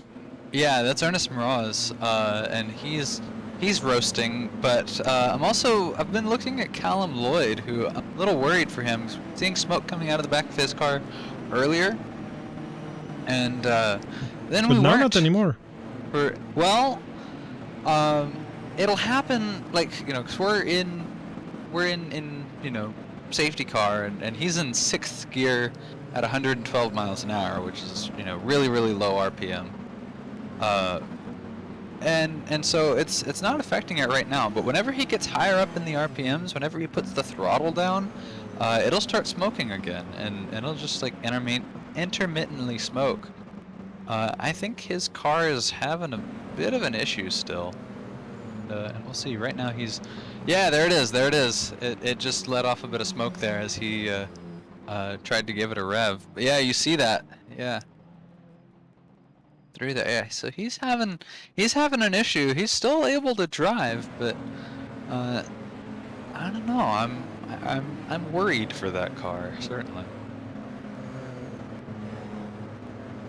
The Promix Flame team liveries are just absolutely beautiful. Kind of a, like, on color palette, they're kind of a throwback to the John Player Special liveries. True that. Of the 70s and into the early 80s, but they've also got those flags draped over the engine. Yeah, there's more And smoke. now we see the coming smoke out. again. Ay. Although sometimes, yeah, but he's the only one. I was saying sometimes sometimes when they're driving that slow, the motors get a little bit overheated, and it's nothing to worry about, but R Factor 2 shows it by showing smoke. But he's the only one, so he has an issue, certainly. Yeah, I can definitely agree with that. Lights are off on the pace car. They are off on the pace car. Next time around we will be green and going again. But we've seen already 3 different batches of drivers being in the first positions. I have some extra information on damage for you guys. So I commented earlier how, you know, for the incidents that we've had, it's very lucky that we've only had just a few retirements. The reason for that is we have damage on the servers set to 85%, unlike Global Enduro, which was at 100%. And so it's a lot harder to completely total your car now. Pace car is off, and we're about to get going again. Green flag, go, go, go. Ishenko is out in front, Shuliev in second, Zinkov in third. We'll see how that changes. Ishenko taking, of course, the inner line, the inside line. Indeed, we've got some lap down cars here at the front of the pack. It looks like some Promix Flame cars. Woo-hoo-hoo, some taps on the wall there as they go around. And it looks like Shuliev has to get around Hunkan Stinikra, that is, lap down, in order to get to Denisashenko. You don't want to be a lapped car in the middle of the first positions at the start after a caution. No siree, because you don't know where to put yourself without messing up somebody's race. Well, if he can manage and stay kind of out of people's way, he can stay nothing wrong. And if he is on pace, which, hey, it's Stiniker, been on pace. Yeah. But if he can still stay on pace, he can just hang out there. He does not have to, you know, pull off to the side and slow down or anything like that. And so, you know, he can bump draft with these guys, and if he can keep the pace, you know, somebody like Shuliev or Grossman even might appreciate being able to, you know, be bump draft buddies with him. Wow, we're looking at Grossman getting, like, taking the high side there. I think it was Grossman taking the high side there and going very, very, very fast around that line. Wow, these guys are quick. 234, 235, 237, 238 miles an hour down the back stretch. Wow, these guys are quick.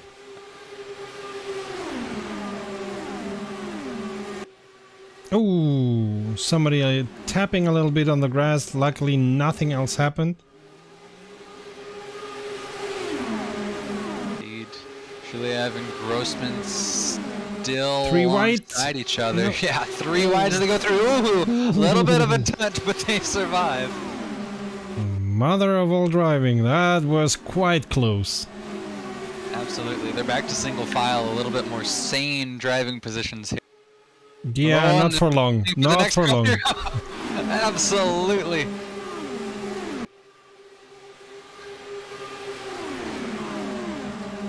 And I've ahead. been in that position. Being 3 wide in one of those corners is bonkers, especially if you're in the middle. So for some reason, being in the middle, seeing the other two waving, trying to keep the line, and you in the middle, you're just praying.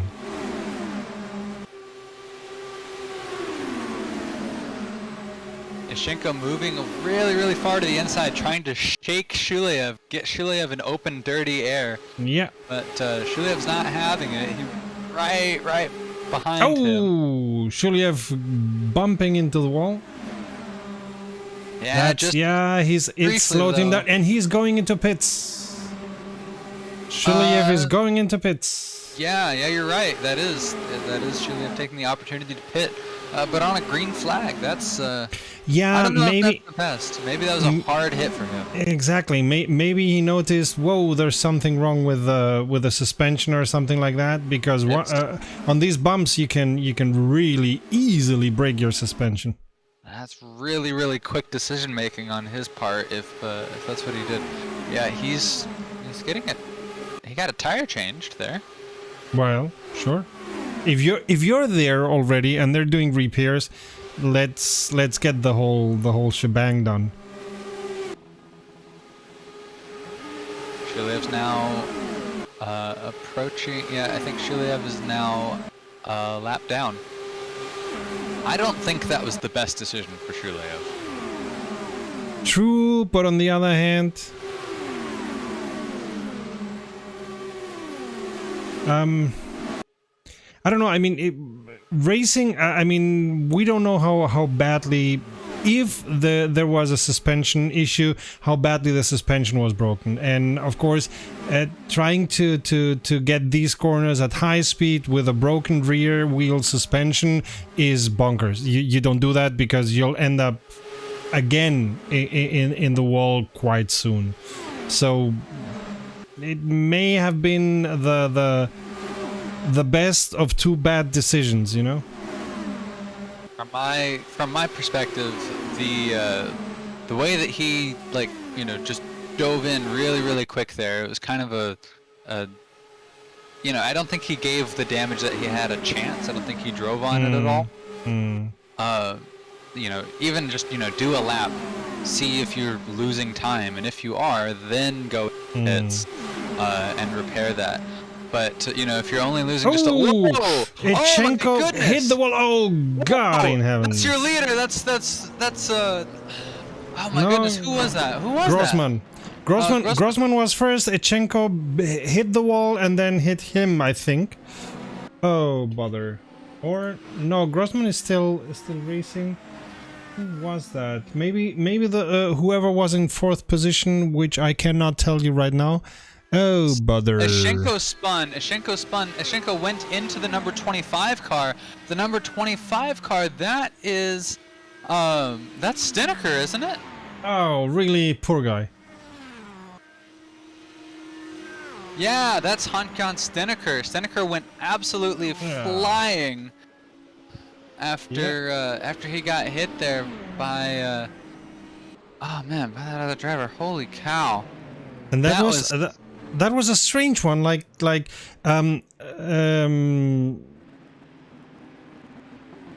his name was slowing down. Grossman could overtake him quite easily, and then he hit the wall. There was something strange. It wasn't Grossman, it was Yashenko in the blue and red, or the red and blue STP liveried car. That was Yashenko there, Denis Yashenko.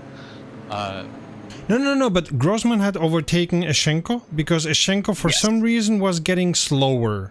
Mm-hmm. Yeah, Grossman overtook Yushchenko. And quite easily. I mean, with not much fight from Yushchenko. And then all of a sudden, I think Steneker was about to overtake Yushchenko, and Yushchenko lost control, went into the wall, and then into Steneker. Yeah, and from there, Steneker just went absolutely flying. He got launched into the air, as we saw.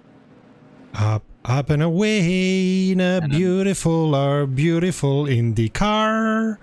And unfortunately, that is the end of Hakan Steneker's race. Callum Lloyd as well. We were caught up in the hubbub of this absolutely horrific accident. But Callum Lloyd also, I would assume with engine trouble, we saw that smoke coming out. He's also a retirement. So that is 2 members of the Promix Flame team out of this race, unfortunately. Yeah, we started the race with 31 drivers, and now we have 24 drivers. Absolutely. We're a little bit under halfway on this race. I mean, in time we already did 2 hours, but in laps we only did 87. Indeed. The Promix Flame team has had a tough time of it with their... with 2 of their drivers off now, and Elliot Simpson and Alexei Salvoyev, I believe, are the only ones left on that team that are still on the grid. And so it looks like they will have to take it home, and their chances are halved essentially. Kazakhov Racing, we saw before they were dominating 4 of the top 5 positions, and Vladislav Zenkov has made his way up to 2nd now. Nikolai Bezrukov, also for Zenkov Racing, is in 3rd. Georgy Artanyan is in 4th, and Denis Yushchenko for Area Lonra, arguably the cause of the previous incident, is in 5th for a different team. But we've got 3 drivers for Zenkov rounding out 2nd, 3rd, and 4th. And now so about a third of the pack is going into pits. Yes, absolutely. Mostly cars towards the bottom of the grid. We had a lot of the drivers at the top of the leaderboard come in or stay out the first time around, and then the second time they came in, and now it looks like the group that came in early the first time are now coming in again, by and large.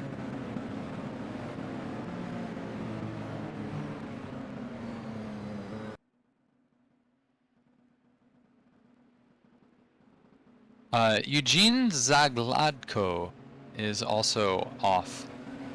He has now retired as well. So I would assume he picked up some damage from that incident that we just had, and also ended his race.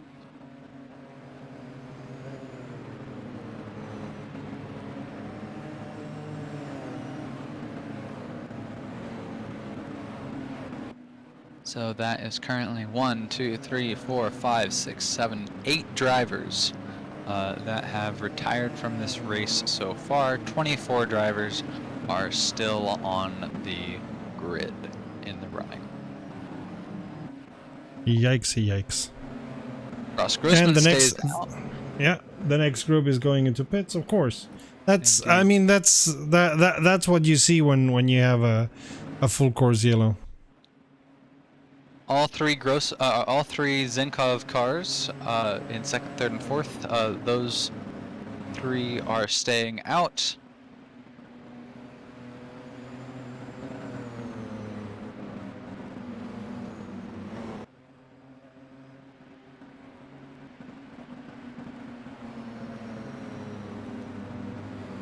Denis Yushchenko has come into pit. He was previously in 5th.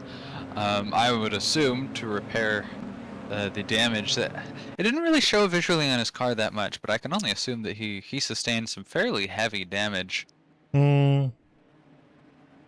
Although, yeah, visually you couldn't see, and he was driving okay. You didn't see him having issues with steering or something like that, but that doesn't mean anything. I mean, your car can be quite demolished, and it doesn't show. That's one thing that I don't like that much in R Factor 2. Better than many. Yeah, truth to be told, and I know it's because of licensing. They are the sims that we have nowadays don't show realistic damage, and it's because the companies that build the cars and sell the licenses don't allow for realistic damage because they don't want to see their cars damaged. Completely and utter BS if you ask me, but that's the way the world is. GTR 2 did it right though. Way back in the day, like GTR 2, like you could lose front bumpers, rear bumpers. If you flipped the thing over, you'd have like a massive dent in the top of the car. Like those cars were in terms of like deformation and in many other things, GTR 2 just nailed it. Same game engine as this. They could do it. They could do it. Well, same engine is a bit of a stretch, but yeah, the R Factor 2 engine is historically nearer to the GTR 2 engine than other engines are. Absolutely. Well, it's still the ISI G Motor 2 engine that we're driving. Yeah, but it's so heavily modified. Well, yes, of course.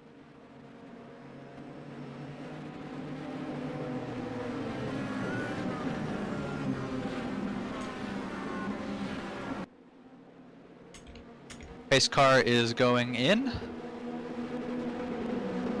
We're about to go back to green for at least a lap. Or have a lap or something. Here we go, lap 92. This time Grossman, Zenkov, Bezrokov, sorry, and Arutunyan. And let's see how this thing develops. Zenkov going from the inside. Grossman losing positions. At least it looks like that.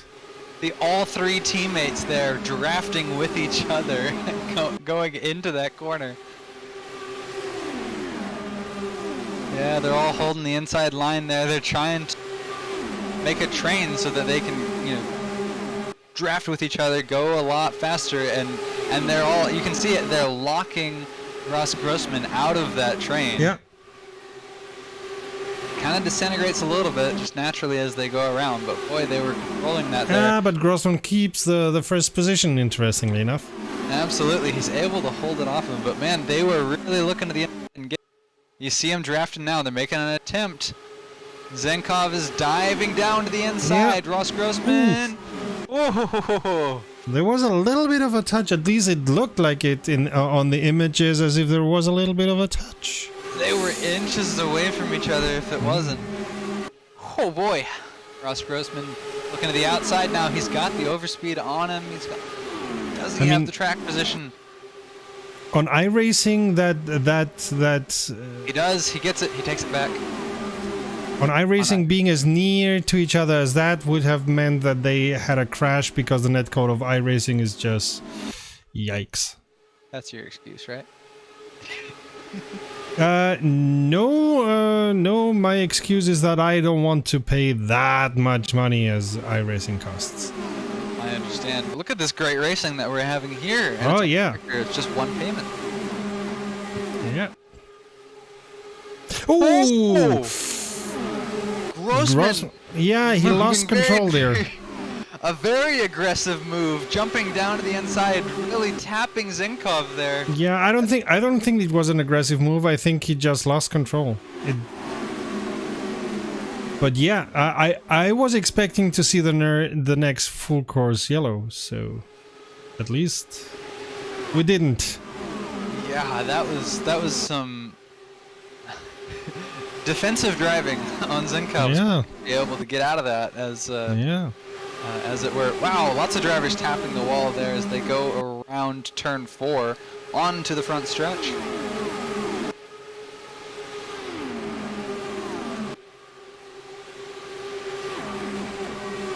The Brickyard is unforgiving. Boy, these drivers here at the front have learned how to tame it. Yeah.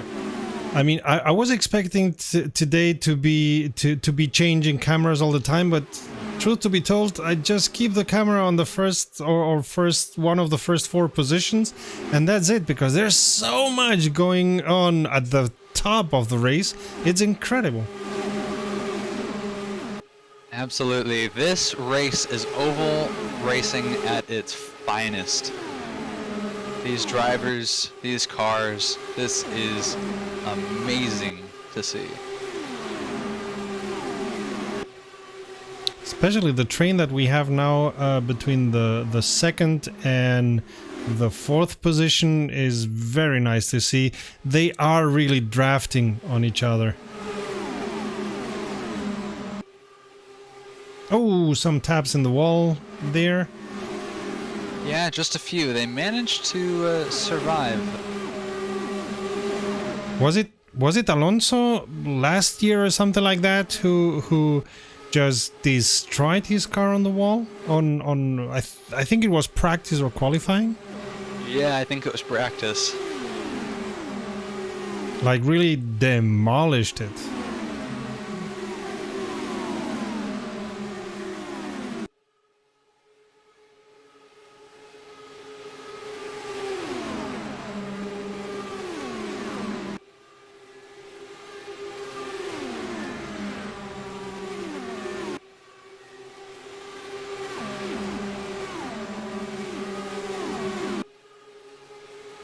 And I mean, I would be changing from the first position to other positions, but there's so much going on already at front that I fear we would lose something going on at the front when if I go to other positions. Yeah, Ross Grossman is holding off Zenkovov and Bezrikov for now, but they've been like inching closer, and then Grossman will find a little bit more speed.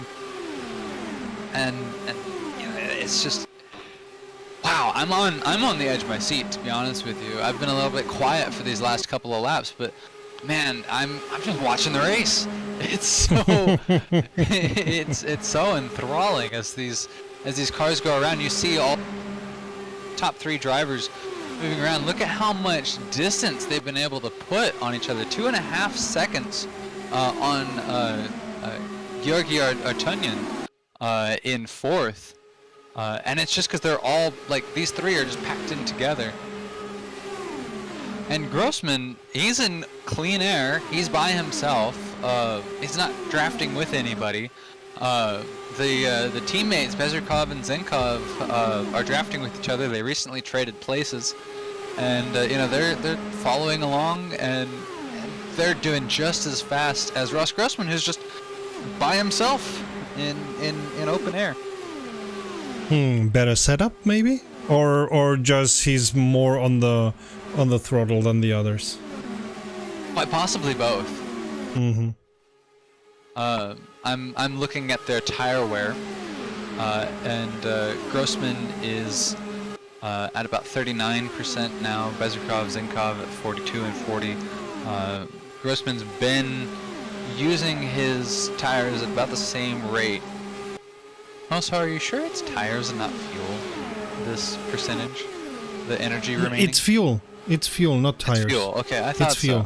So. But I thought you may have told me different.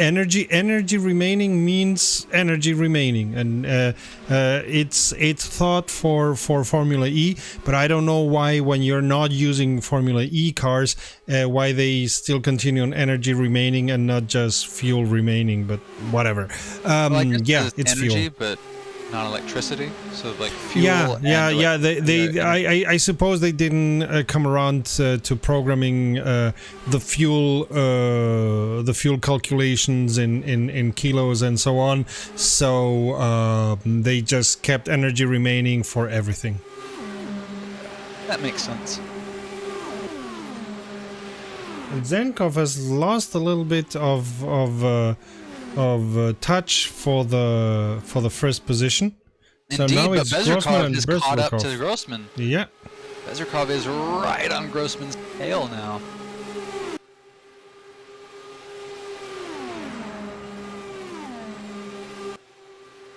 But I mean, what I was saying before, I mean, we have this fight for first position, but then we have a fight between the 4th, 5th, and 6th position, a fight between the 10th and 11th, a fight between the 15th and 16th position.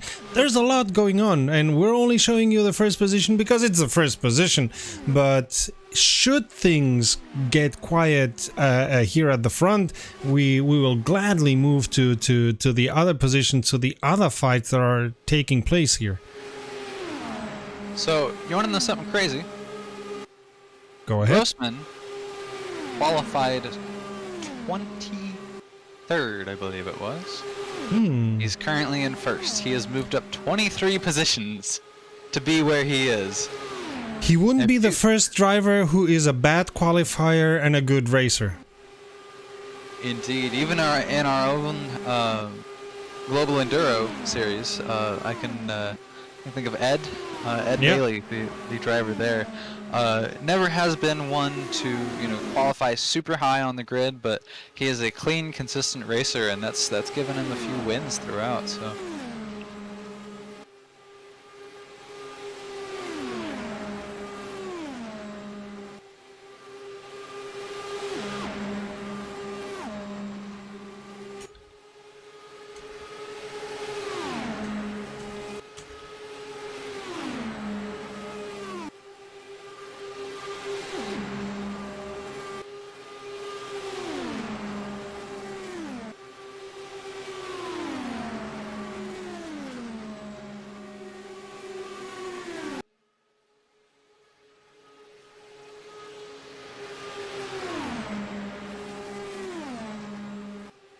Ooh, oh, tap on the wall by Grossman. He's really trying to get the position back. There he goes from the outside. Getting better speed and ooh, too wide, and Grossman gets the first position back. Yeah, taking the inside line so that Bezrukov has it more difficult, but whoa. Man. Some brilliant driving from Grossman to get that position back. Nikolai Bezrukov, though, has hung on, and he's still within striking distance. He's still very dangerous to Grossman. Man.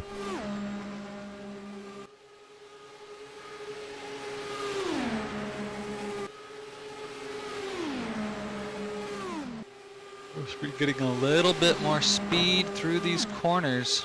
He's really well set up for the corners, and then the Zenkov cars seem to be a bit faster on the straights. I think that might be a bit of the trade-off there. Yeah, could very well be. Grossman should really keep on the inside, because if not, Bezrukov is gonna take the inside. Yeah, Grossman trying to break the... Go ahead. I see a car in the pits. Looks like he lost his front end on pit. Oh, Makin? Yeah, he lost his front end on pit entry. You don't want to do that? No, it's not a cause for a... I don't think it'll be a cause for a DNF, nor a cause for a caution just yet. We've got another car coming in to the pits right now. I think that's the number 17 of Mali, Alexander Mali from VRC team in the bright yellow Pennzoil car. Yeah, he's coming in. He's pitting in now as well.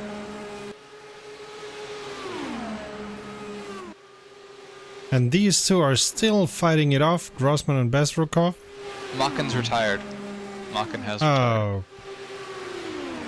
And they're gonna need to go into pits quite soon. 18% Grossman, 22% Bezrukov, 18% Zenkov. That's not much fuel left. I think they use about 2 to 3% per lap. So it's something like between 5 and 7 laps.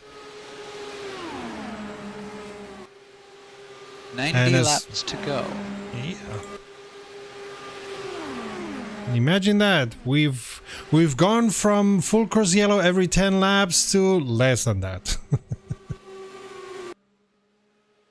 Ross Grossman has made 2 pit stops. Bezrukov has made 3 total pit stops. Vladislav Zenkov has made 2. And Bezrukov, with those 3 pit stops, still worked his way up to second place. So that strategy has worked for him. True that.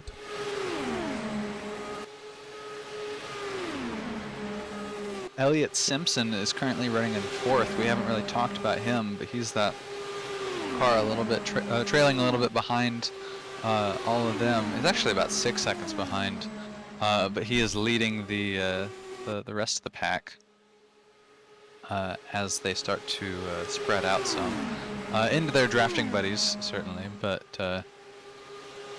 he has done 4 total pit stops. Artem Shulyev. Oh, Artem Shulyev retiring now. I just saw that on my timing screen. Why? Did he crash? I didn't see anything. I didn't see anything either. I saw nothing on my timing screen. Nothing came up. No flags. Nothing. He just kind of came in and pitted and DNF'd.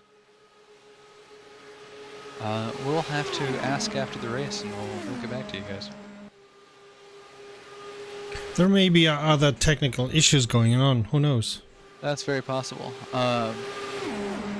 Roman Kazakhov and Denis Ashenko have now come into pits. So we're seeing our I guess, 4th round of pit stops now occurring under green flag for the first time.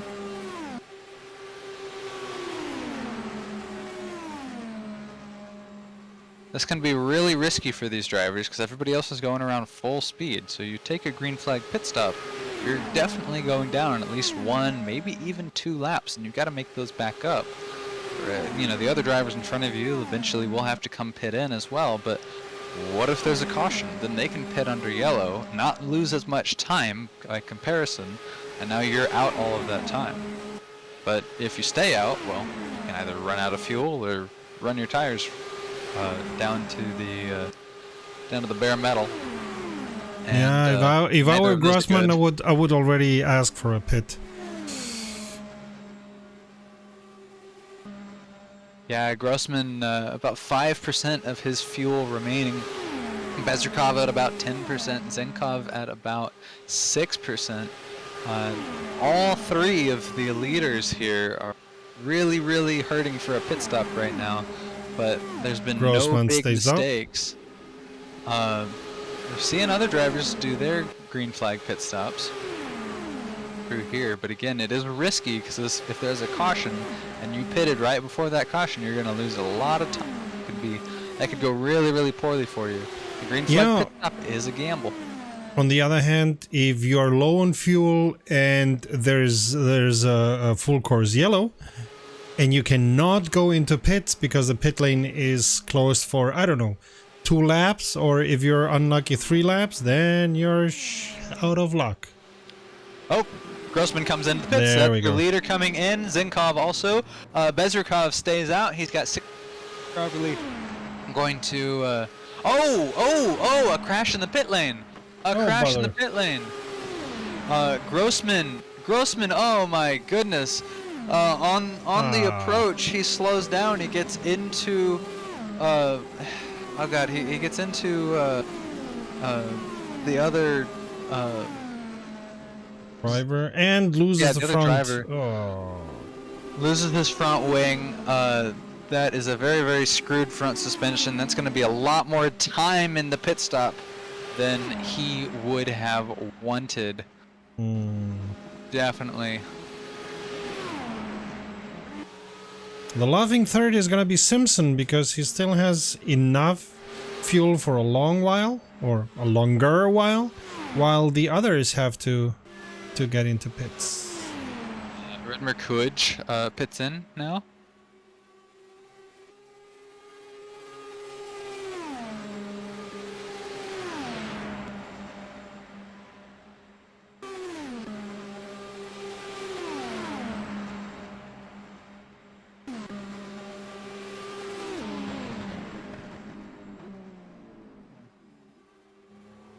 And Bezrukov also into pits. Simpson, as I said, going to be the laughing third or fourth or now first. Hello, Alexei Selvayev. He's back into second. Yeah.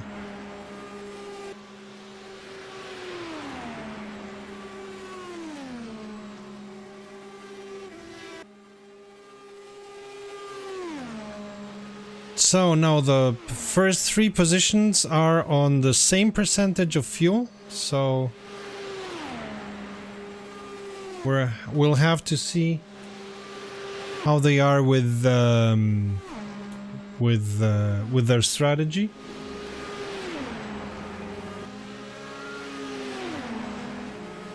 Artunyan's leaving the pit lane. Skirichenko now leaving the pit lane. Ross Grossman is out again and racing. He's currently in 14th. Vladislav Zenkov is in 10th. So that little bit of extra time that Grossman spent in the pit lane getting fixed again lost him about 3 or 4 positions.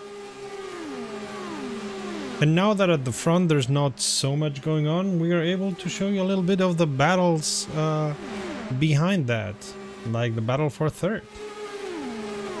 Mulik and Romanenko. And beautiful names in this race. You know, we're typically on the more western side of things when we're commentating, but I've always quite liked Russian names. I've been to Russia. I was like 2, but I've been there. I've also been to Russia. I visited St. Petersburg for, what was it, 2 weeks. Wonderful city.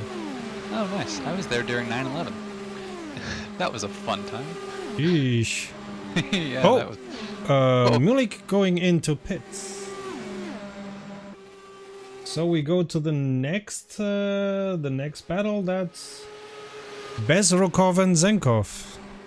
Well, it's not a battle because these two are on the same team, so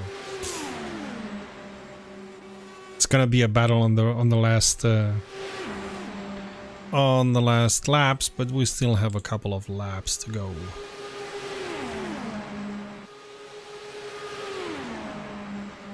So, this'll blow your mind. Don't look, but take a guess at how many pit stops Alexei Selvayev has taken. Savelyev, who is now on second. I don't know. 2? That's exactly right. He is on lap 123, and he has taken only 2 pit stops. Okay, he's gonna go soon for his third pit stop, but anyway, Grossman doing his the best lap of the race, the fastest lap of the race at the moment, trying to get back that time that he lost. Yeah, he misses the front. 39.932. Very, very quick lap time there.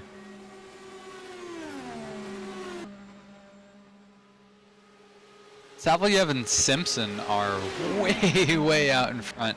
Alexander Romanenko gap to Savelyev, Romanenko in third. He is 15 seconds behind.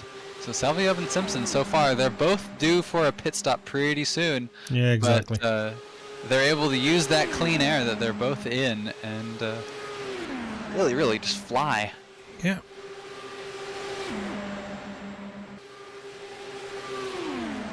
But these pit stops now on during green have stretched the pack a lot. Like we had many battles, as I was telling you before, and now we only have 2 battles, and I wouldn't say that the battle for first and second is really a battle at the moment. They're not near enough to each other, and this that we're seeing now, it's also not a battle. They're just drafting each other and working together. Yeah, this is Bezrikov and Zinkov. They're both teammates for Zinkov Racing, and yeah, they are just like hugging the curves with each other. They are, you know, just following right behind, taking pretty much the exact same line as they go through all of these corners, and just being cool, calm, and consistent as they push and push and push to try to get up ahead. They've actually been slowly, very slowly, reeling in Denis Ischenko. I see another driver coming into the pits. That looks like... who does that look like? P21 is Marcus Kippelov in the blue. He actually didn't stop. I think that may have been a drive-through penalty that he served. I didn't see him stop, so... there we go, that's that. No... I was thinking it might have been, but no position changes there. There's 22 cars on the grid, so he's pretty far back.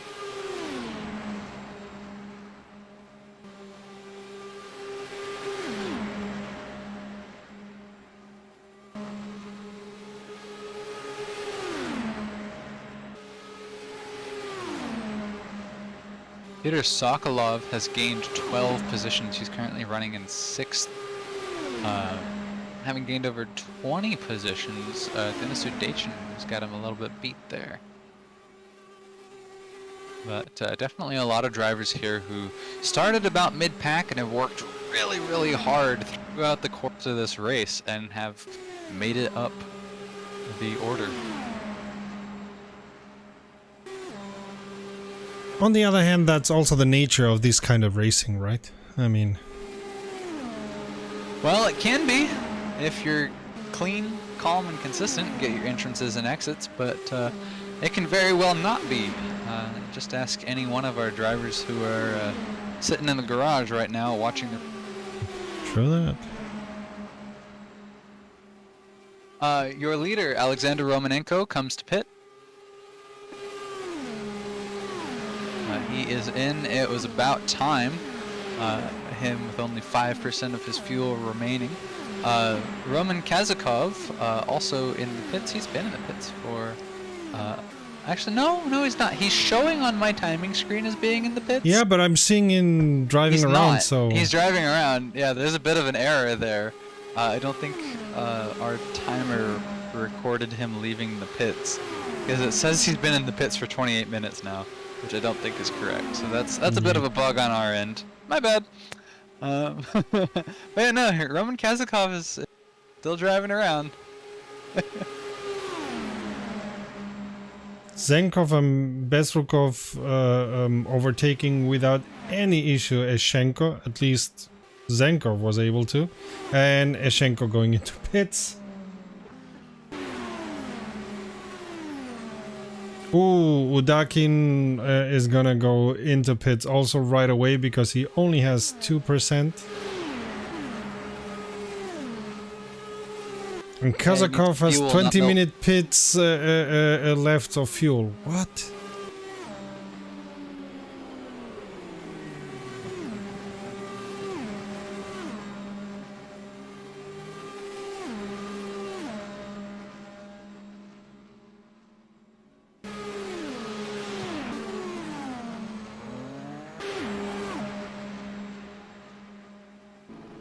$70 laps remaining, as you can see.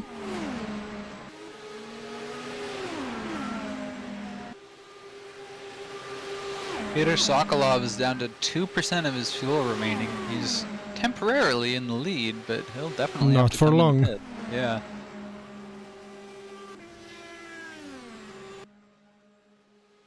This is the longest stint of green flag that we've had thus far.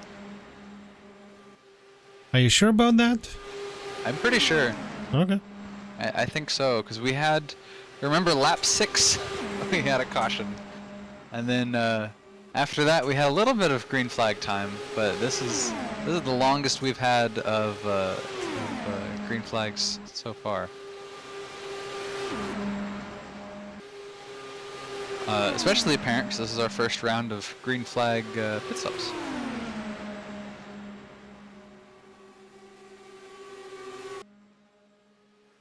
Peter Sokolov makes his pit stop. Vladislav Zinkov is now in the lead, and Nikolai Bezrukov close behind.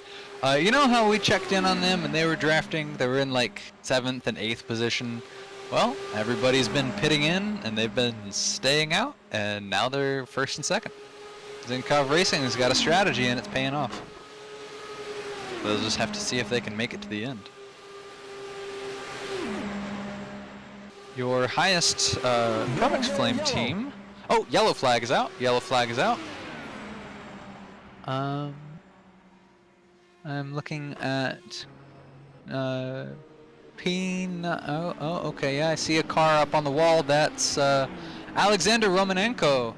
Has lost his entire rear end. Yep, Alexander Romanenko is off. I think that was the only driver involved in that incident. But yeah, I think he just kind of lost it. Oh boy. He is now retired. He's off the track.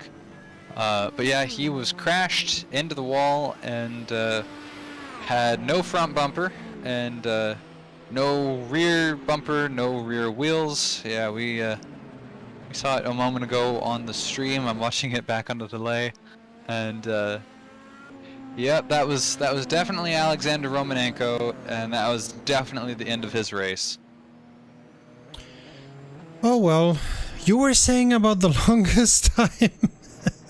I had to say something, didn't I? Yeah, you jinxed it. This is gonna be really interesting, though, because exactly what I thought would happen happened with these green flag pit stops. We had some drivers who were low on fuel. They needed to come in. They had to come in on green, and now right after they come in, now everybody slows down for a yellow. And now everybody else who hadn't come in can come in. And everybody who came in on green flag pit stops is going to have a lot more time to make up. Ugh.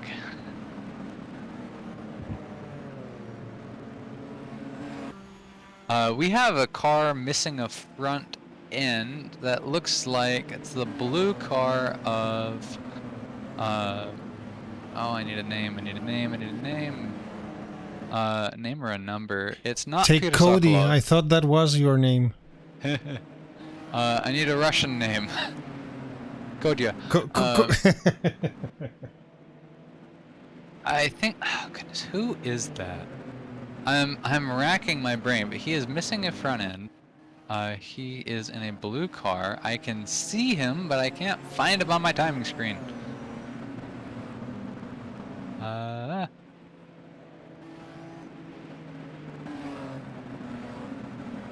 I'll get there eventually.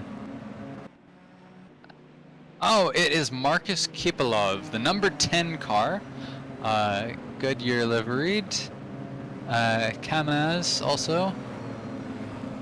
Yeah, it's he's missing a front wing. Perhaps he was involved in some form or fashion with the crash with oh, it wasn't Meslenikov. It's not Lysenko, it was yeah, Kippelov is the one with no front wing, and looks like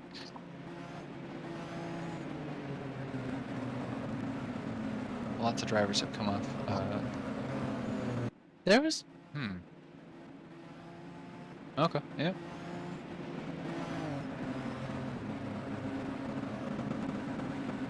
Alrighty, man, this has been quite the race. I think that yeah, some of these drivers are coming into pits. Some of these drivers are wishing they would have been able to stay out a little bit longer. Some of the drivers who could have stayed out a little bit longer but came in anyways, they're wishing they didn't. Oh man. The thing with the crystal ball. Yep. Vladislav Zinkov and Nikolai Bezrukov have been playing this like a fiddle though. They're first and second. They've got plenty of fuel left. They don't have to come in now or even in, you know, in the near future. They're well set. Vlad Pizanenko is also pretty well set. He's right behind him now. The pit stops and the yellow flag ate up all of that time. Give me just a second.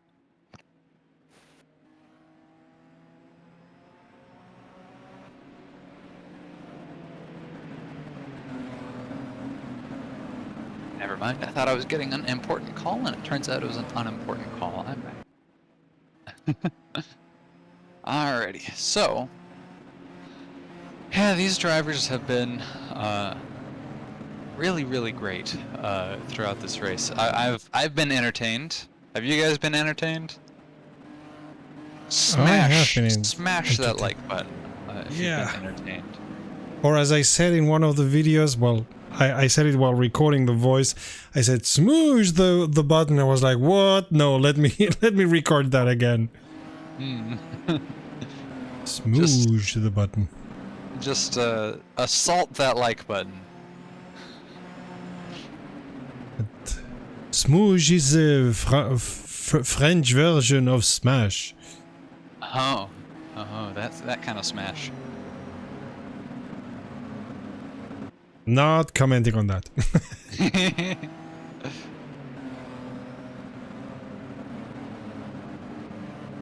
So we have Zenkov, Bestrukov, Pizanenko, and Savelyev. Grossman is 11th. I mean, he at least he's gained 3 places, but he is far away. Yeah, I think 137 of 200. There's still a lot of that laps to go. I think that he's in a decent position. I don't think he's in the position he wants to be at this stage in the race. No, I suppose it's about 10 positions further at the front. Yeah. I mean, I guess so.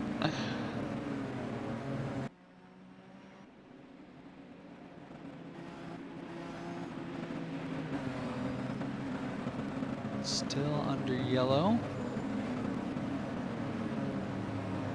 Pace car lights are off. Next time around, we will be going green.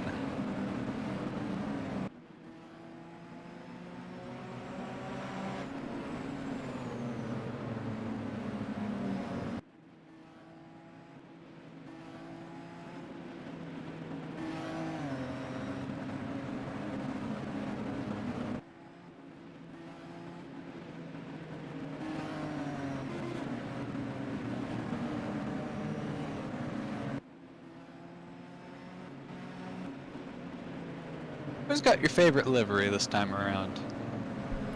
I gotta say, Grossman and Zenkov have very nice liveries, but I agree with you, these JSP similar liveries are also great, and I always loved, what was it, the Lotus had the JSP liveries, right?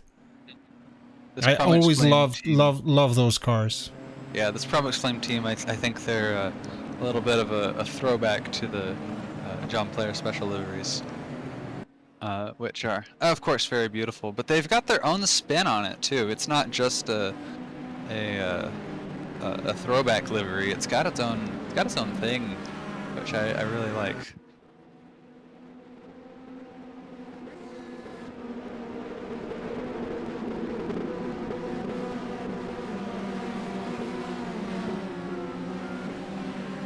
About to go green again. Go. As soon as we cross the bricks for the 139th time. And here we go. Oh yeah. Zinkov and Bezrikov continuing to stay out in front. They got a little bit of a gap even just now, but boy, they're still close behind Pisanenko and Savalev. Savalev just now getting back up to where he's been. He's done very well on fuel saving throughout, and that has allowed him to take fewer pit stops than the other drivers, and that's his strategy to getting through this 200 laps of the Indy 500. And it's working for him. There's other drivers up here who have been driving like crazy and taking a bunch of pit stops, and that's been working for them as well. Lots of different strategies, lots of different ways to the trophy. And these drivers are all a different mix of talents and skills and ideas about how best to race this race. And it's a fun one. Ooh, Zagaliev taking over the third position. Yeah, it's a kart sandwich with Permixaflame teams on either side. Bezrikov and Zemkov, of course, being quite careful with each other. Absolutely, leaving a decent amount of distance in between each other, being a bit conservative that way. The Permixaflame team has now gotten entirely Nenko, relegating him to 5th position. And they are basically on each other's bumper.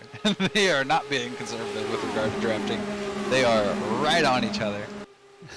And Mr. Steneker just subscribed. Thanks, mate.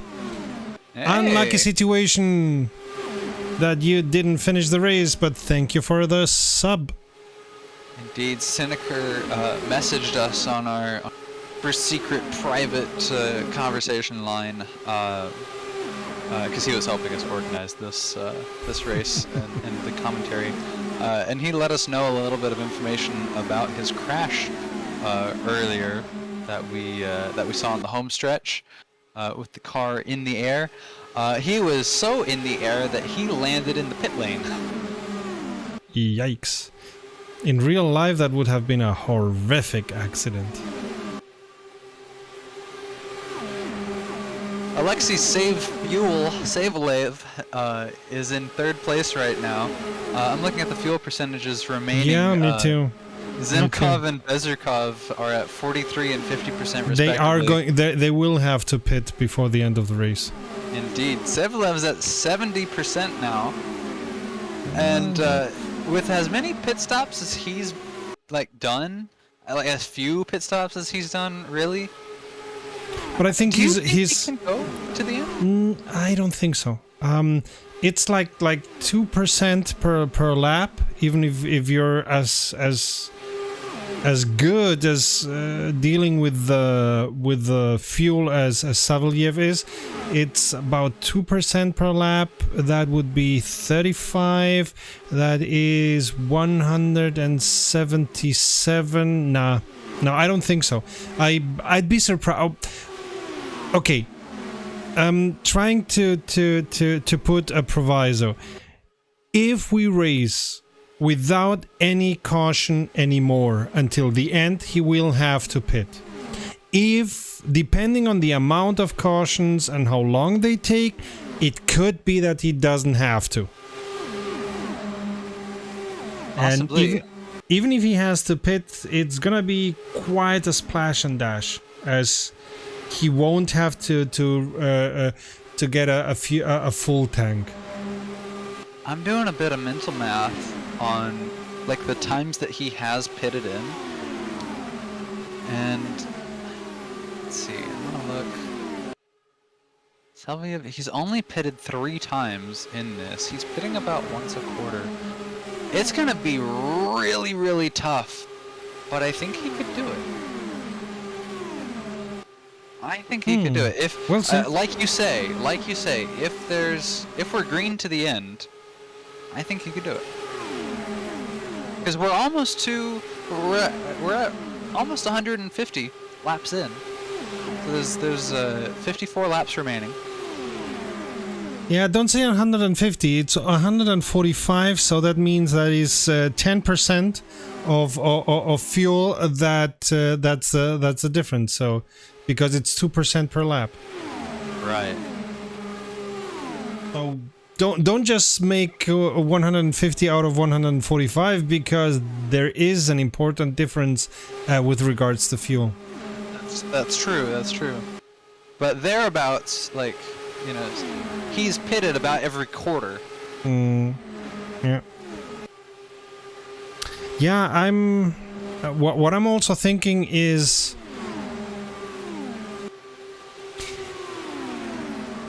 would Zenkov and Bezrukov need 2 pit stops? I suppose so. I think they could do it in one. I definitely think they could do it in one more. One pit stop. and then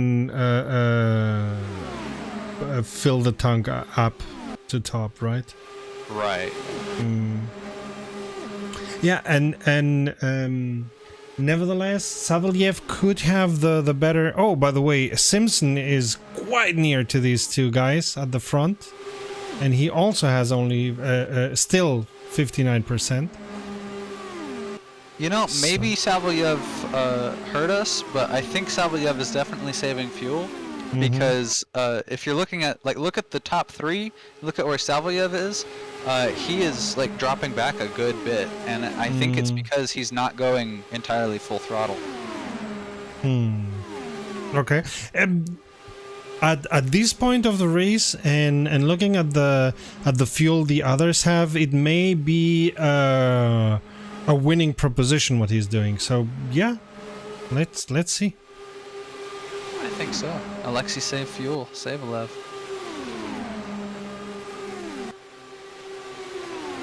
And Simpson overtaking Bezrukov, or maybe not. Nope. Simpson looking to the inside, certainly on corner exit. He didn't quite have the speed to do it. He's looking around the outside. He's right on his tail. Bezrukov going way down to the inside to block.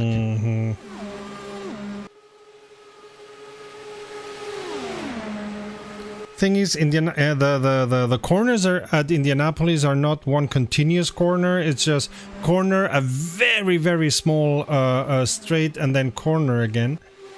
And that small straight can make a difference.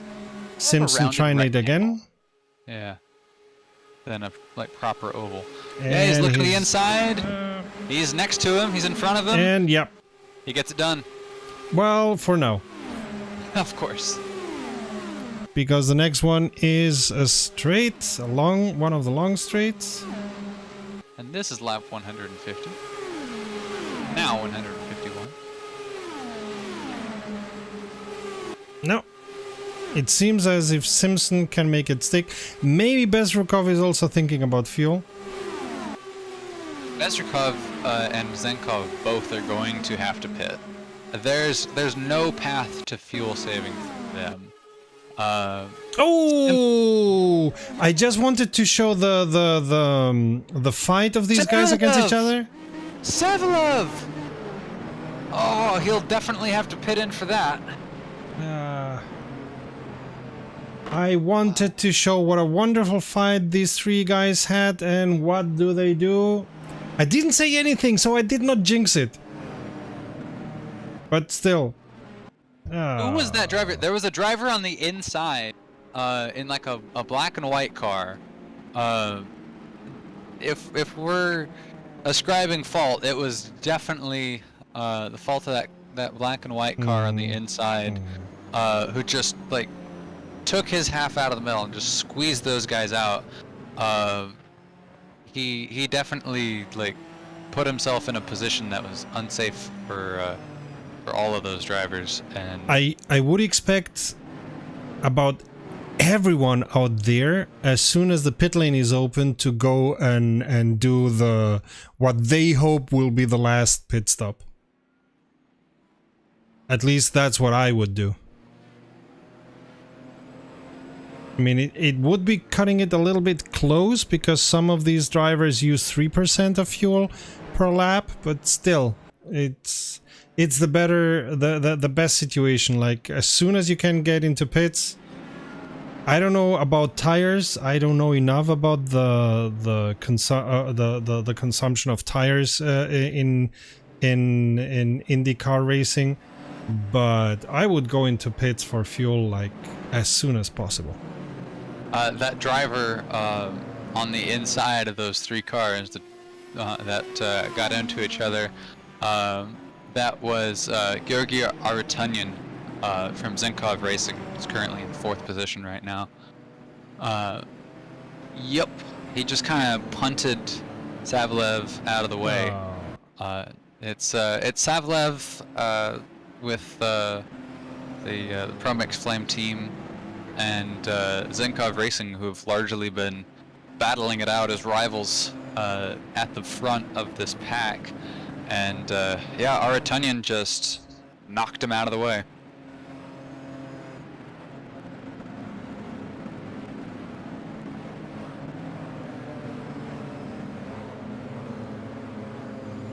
Yeah, but it looks very much as you said that for the first couple of laps, while the caution is going on, the pit lane is closed.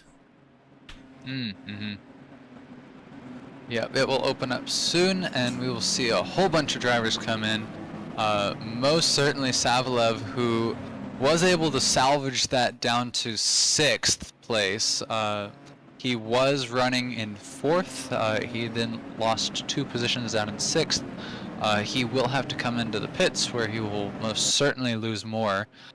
But yeah, I think that's his chance at a win gone for Salvayev, and probably Ross Grossman as well. And there we go, like a third of them going into pits. Simpson comes in. Kazakhov comes into pits. Arutunyan stays out. Georgi Arutunyan, with 63% of his fuel remaining, stays out of the race after knocking out, or stays out front after knocking out those other drivers. Denis Udachin, Peter Sokolov, all drivers who are doing okay on fuel. They're able to race to the end, and they're staying out. But yeah, we'll definitely have to see what the officials might deem worthy if that incident is investigated and it is found to be the fault of one of those drivers. What punishment, if any, is dealt out, because that definitely costed race wins and at the benefit of some and the detriment of others, for sure.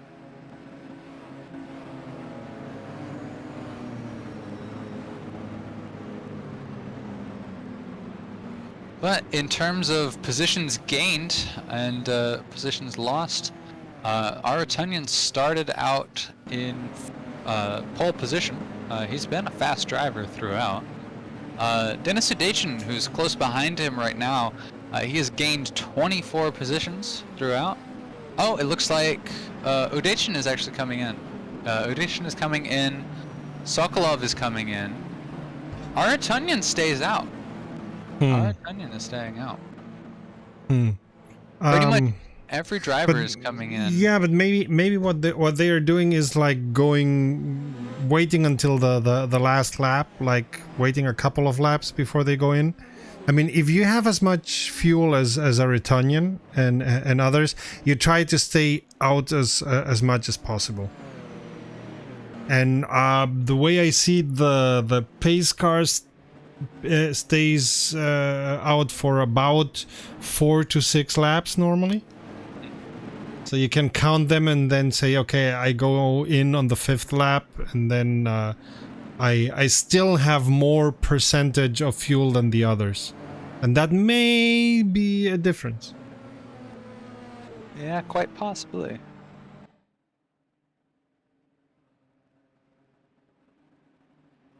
We are in the last quarter of the race. Thank you, Race Director Serta. You're welcome.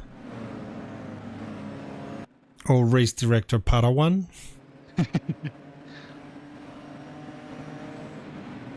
Zinkov is the new second place, Vladislav Zinkov, and he qualified second. He's running second. Our attending qualified first, he's running first. Third place, Elliot Simpson, qualified 23rd, I think it was, for Elliot Simpson, 23rd or 24th, maybe, yeah, one of those, and he is running in third at the moment. And that's the highest Promix Flame team car, Elliot Simpson. Nikolai Bezrukov is running in fourth, also for Zinkov. Valery Mulik, VRC team, they've got a couple of cars on here, and he is in the top 5 for, I believe, the first time this race. That's a pretty good spot to be in the last lights quarter. are off and Arutunian has not gone into pits? Oh boy, okay, Arutunian's gonna try to make it to the end. I don't think he's gonna, but okay, I may be wrong. He has a teammate right behind him to help him. Yeah, still, I mean 60%. And Zinkov, Simpson, most of the other drivers behind him play with. Arutunian, if he is going to make it to the end, it's going to be on extreme fuel saving. Yeah, which means he cannot stay on first position. Indeed.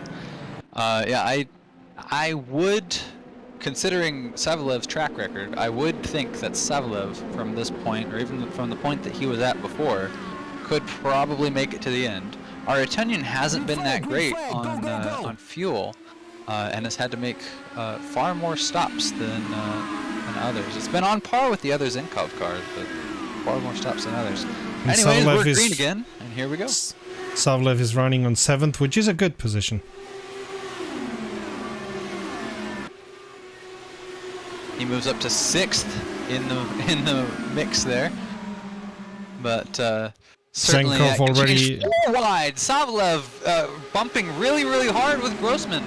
Grossman and Savilev were locked. The tires were just locked together there through the back stretch. They're free now, but Grossman gets ahead of Savilev, puts Savilev back down in his place. Man, Saviev's getting bounced around. I feel kind of sorry for the guy.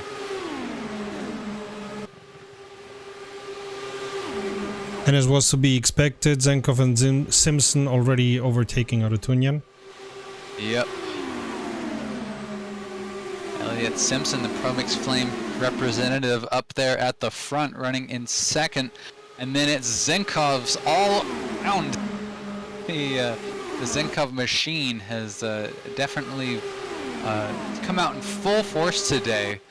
With Zinkov 1, Zinkov 3, Zinkov 4, he is surrounded, with the exception of Valery Mulik, who's running for VRC team.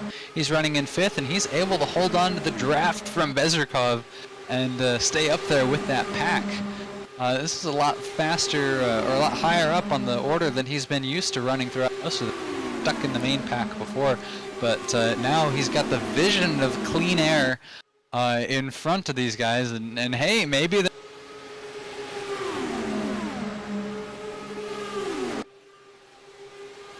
No, you broke down. I broke down? Who broke down? Yeah, you were not to hear until now. Like the last sentence was not audible. Oh, that's bizarre. Okay. Yeah. Well, I'm back now, huh? Well, I was talking about how Valery Mulik. Oh boy, some smoke there. Saw some smoke. It looks like a lap down car. Oh my goodness! Hard into the wall. Hard into the wall. Oh my goodness, who was that?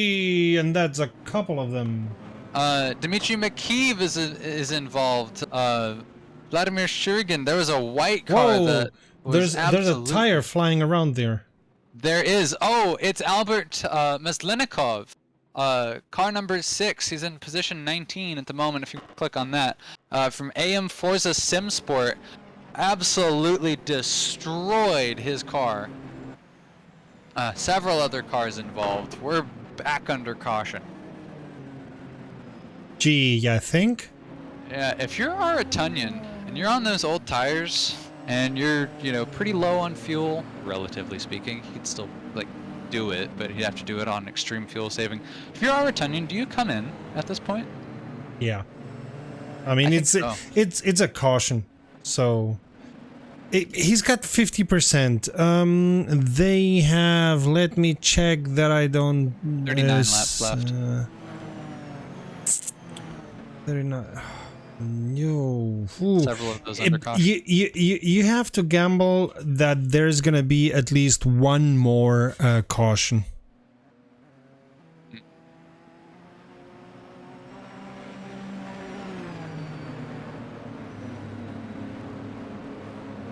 I mean, if you expect at least one more caution, and it's not a wrong expectation, if you expect at least one more caution, then you would be able to make it with 50%. If you don't expect anything like that, or you want to go safe, then 50% is not enough. And he stays out. Thus far, there's still more to go. There's a couple others going into pits, but it's mostly for repairs. Yep, I see a lot of noseless cars there.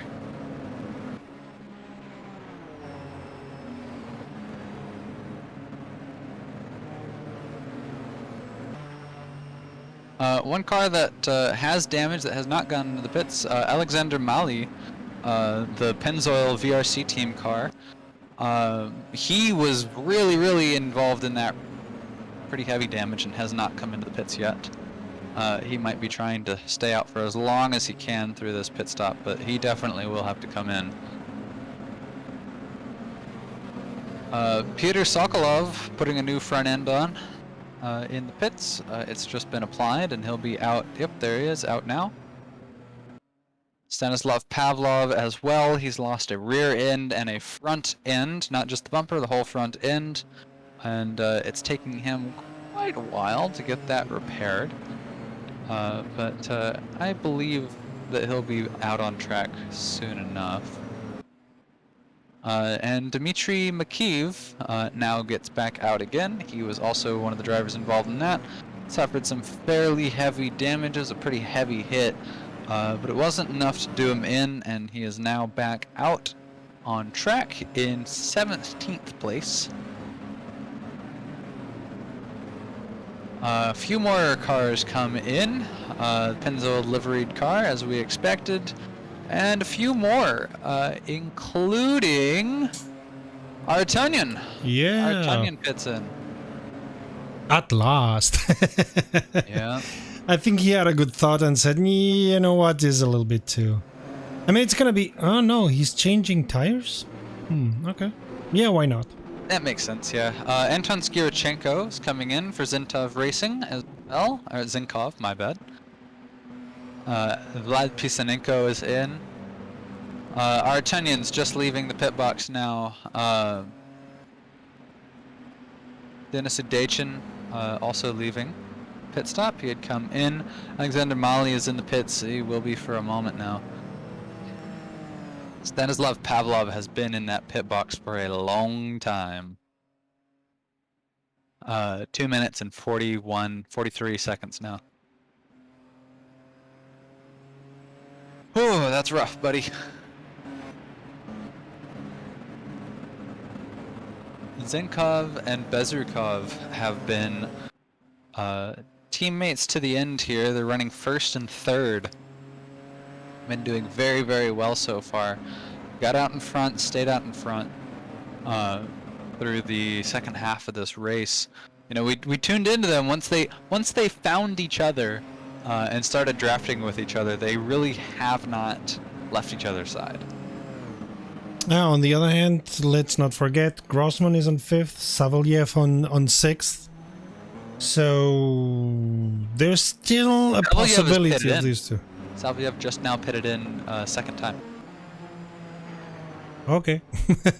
He lost his front bumper, but yeah. I was surprised, but I didn't know that he had not gone into pits until now. Did he do? Oh no. Okay, no, he's changing tires. I'm gonna follow this. Okay, it's just tires. There's no fuel there. Oh. It was just tires. Well, he had already done fuel, so... Right. I guess he also had to do tires. Well, that puts him down into 10th on lap 164 of 200.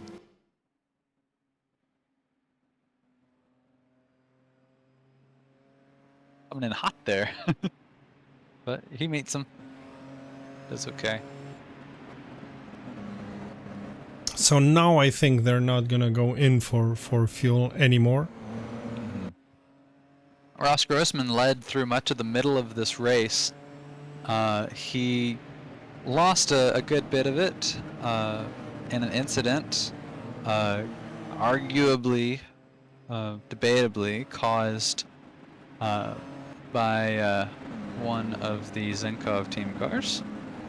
And also Saviev was a victim of that crash, but Ross Grossman has been able to work his way back up to 5th. Koi getting a penalty, I suppose, speeding in the pit lane or something like that. Oh, that's how that's pronounced. Illegally passed before pit entrance. Ah.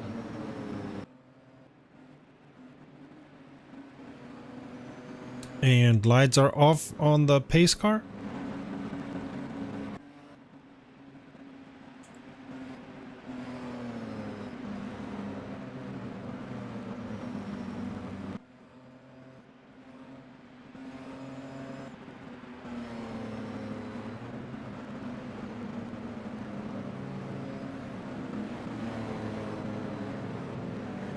So we're gonna see the bobbing and weaving and trying to get the position quite soon. Well, not that soon. They're on the opposite straight. Indeed, but the lights are out on the pace car, and so it will be coming in to the pit lane soon, and we'll be going racing in just a corner or two. Just a corner at this point.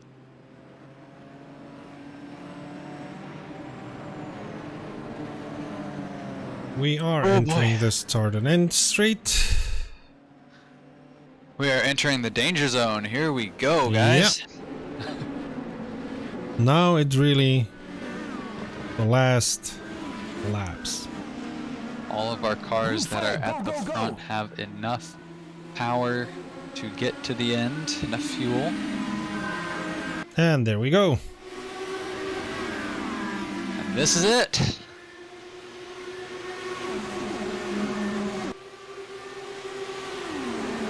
Kazakhov and Simpson. Let's see. Oh. Grossman staying staying on the white lane and therefore getting to 4th. Let's see if he can make it stick. Yeah, it looks like that. Grossman already 4th. Look at that. Simpson's on a tear of speed, trying to get up ahead of Kazakhov. Oh, drops back a little bit on the corner entry here. Made corner, he's doing okay. Corner exit, that's usually where he gets it. But then the Kazakhov cars are all set up for the straight. They're dipping down, trying to get towards the grass there. I think Kazakhov was trying to shake Simpson a little bit, and Simpson just followed and took the whole rest of the train with him. I mean, sometimes when you're racing is monkey see, monkey do. Like you're so on trying to follow the exact line of the one in front that you forget the one in front just made an error and is dipping too strongly. So I think it was strategy. I think Kazakhov was trying to get Simpson into like open air, and so that shakes the draft. And Simpson follows behind him, so he can continue drafting behind him. And Grossman's trying to draft behind Simpson, so he moves down. Grossman already on 3rd. Let's keep that in mind and keep that in our sights. He was 6th when at the start, at the end of the caution. Now he's 3rd. This is the furthest away Kazakhov has been from Bezrikov in a while. Yeah. Valery Mulik in 5th. He's been running. And in 5th Grossman for a on the little inside. while. Nope. Ooh, no, not quite. He's Nope. looking. Oh, he's looking. Ha. And Zenkov again going on the inside. Indeed. Elliot Simpson has a really good line. And I think Grossman is not thinking about the draft anymore. He's just making his line and seeing that he profits from his line. Woohoo! Diving out of there. Wow! Yes! Wow. Oh my Wow. goodness, a ballsy move from Ross Yeah. Grossman. But he makes Holy it stick. cow. He was like, Wow! oof. And Grossman Some is not. insane racing. Grossman now, of course, going for Zenkov. But Simpson has not given up. No, Simpson in that Valvoline liveried car. Oh, I'm sorry. Yeah, Simpson no. in the JSP. JSP inspired Promix Flame Team livery. He's definitely Did got his sights Grossman on the maybe win. hit the wall because he's now slower than the others? I think it's less so that him being slower, and I think Valery Mulik's just to him. I was talking about that Valvoline livery of Valery Mulik, and yeah, he's right behind Russ. And there we go. You might have something on there because Mulik, Bezrikov, they're seeming by Grossman as they go. I'll monitor his lap time here as he comes around, but let's see, 40.497 from Zenkov. Simpson had a 40.666. Grossman 40.940. Grossman improves that, 40.368. Simpson's 40.306. Zenkov 40.433. Grossman had the fastest out of all of those guys, so whatever he's lost, he's gaining it back. The big one here is Valery Mulik, the 40.414, really close to his fastest lap of the day, 40.2 some odd. And yeah, I think it's less Grossman is being slow and more Valery Mulik is being fast. Yeah, but he lost. Grossman has lost touch to Zenkov and Simpson. That's clear to see. I mean, yes, that is also true. But I think there's just a little bit more spreading out as we're in this green flag a bit more. And there we go, Grossman gaining it right back as he takes a really good line around this corner. If you're looking at it from the spectators, it's really easy to judge distance and see are they exactly as far away from each other as as they are. But from these drivers' perspective, you just see a car in front of you, and maybe it's a little bit closer, maybe it's a little bit further, but they still are all very much. absolutely.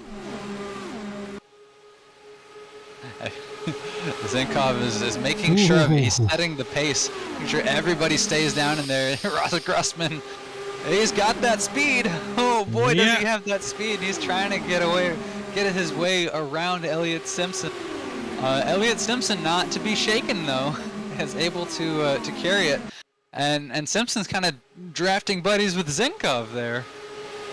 Zenkov never without a drafting buddy pretty much this entire race. But it looks like Grossman and Mulik are teaming up as well. Bezrikov, I mentioned that they got separated, Zenkov and Bezrikov, previously inseparable. Bezrikov, now separated from Zenkov, is down into 6th place. Aratunyan has moved up to 5th. He got his pass back, so I think that extra pit stop for Aratunyan was probably the right move. Just to check in, Savalev is still in 10th place. He is half a second off of Anton Skirchenko, who is 6 seconds behind the leader. Yeah, at the moment Zenkov is pulling a little bit away, but we know that here at Indy that doesn't mean much. 14 laps left to go. 25. 25 laps left to go. Math. Hi guys. Yeah, I don't have an excuse. Serta's up late. I don't have an excuse. It's midday over here. Or actually, it's 5 p.m. over here, but hey. So Oh, boy. Grossman has lost a little bit of contact to the first two, but again, as we saw, that doesn't really mean much. He may I was gonna say he may have done it willingly, but this is not Formula One with dirty air. Like these cars are made to be able to drive near to each other. There is still a little bit of an effect of dirty air. There just always is whenever you have an object punching a hole in the air. But you know, whenever you see the rear end of a Formula One car, such heavy downforce, that really big wing that creates a lot of drag and that creates a big vacuum behind the car that air swirls into. These cars do have. Oh my goodness! Big hit against Mullick. That's Ross went Grossman. into Grossman. That's Grossman having absolutely lost it. Bouncing around the entire corner. That was by himself, fortunately. No. Mullick drove into him. Oh, was that Mullick driving into him? Yeah. Oh, goodness. I mean, for whatever reason, I'm not saying Mullick drove into him, but Mullick hit him for whatever reason. Ah, bother. And of course, Grossman is a DNF. Ah.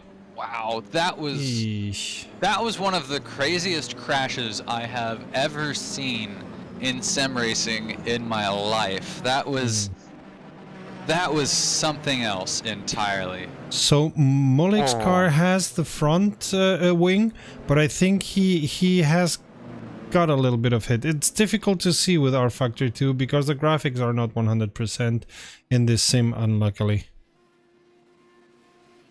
Wow. That was... What a pity.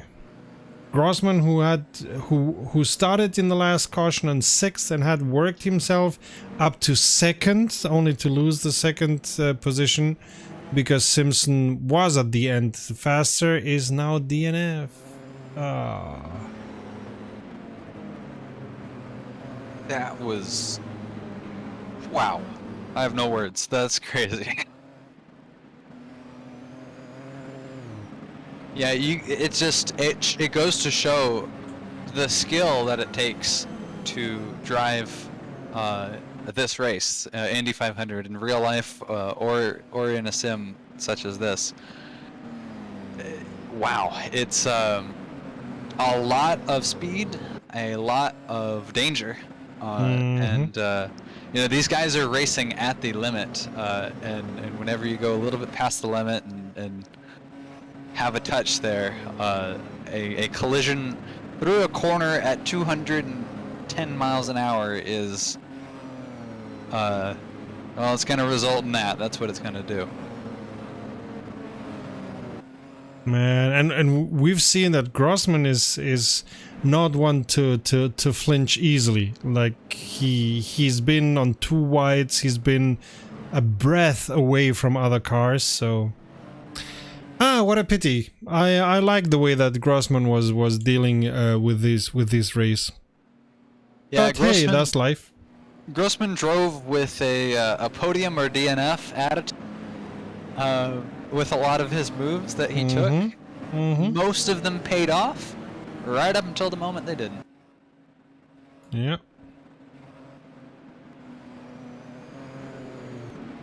Yeah, well, I only saw it in the background, so I would not be able to say, okay, Grossman just was trying to block Mullick or something like that. Oh! Who's going into pits now? Arutunian again? Arutunian stays out. It's a couple of drivers. Then it's somebody with Arutunian's, so... Kazakhov and Skrichenko are going into pit. Okay. They have just a similar livery as Arutunian, at least one of them has. I'm going to guess this is a splash and dash for fuel for both of these drivers. They were not, Kazakhov was not in for long. Skirchenko, he's going up into the air. That's tires. Skirchenko's getting tires. I think it was just fuel for Kazakhov.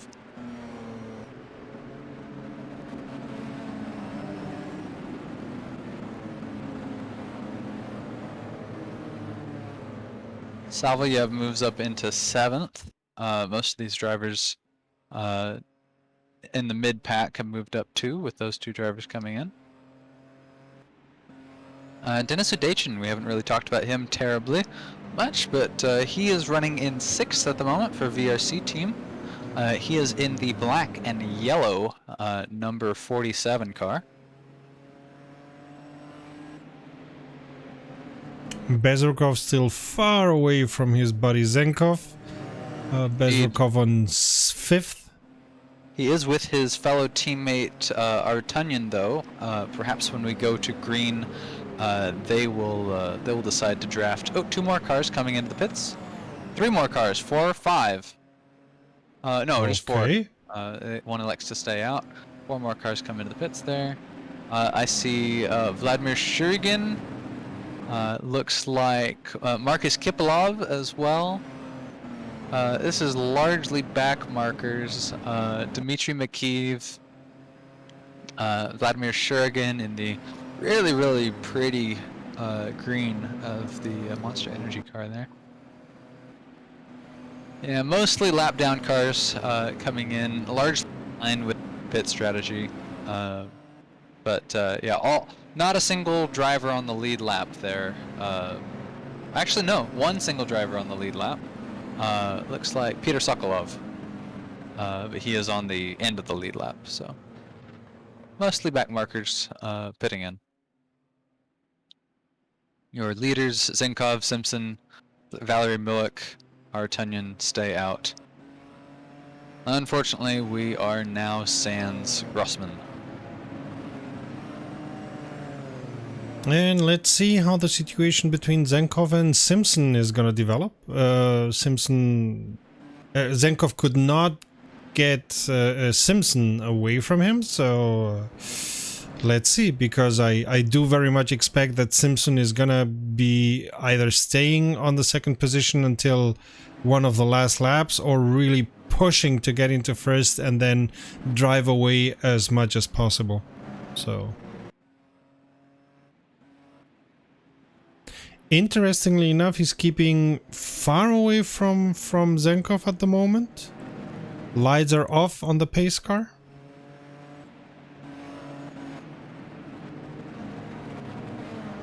We're gonna see.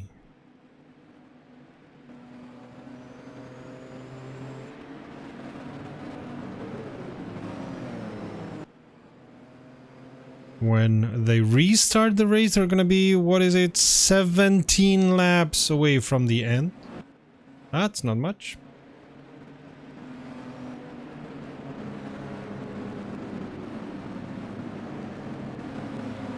Zenkov has only made 4 stops this race.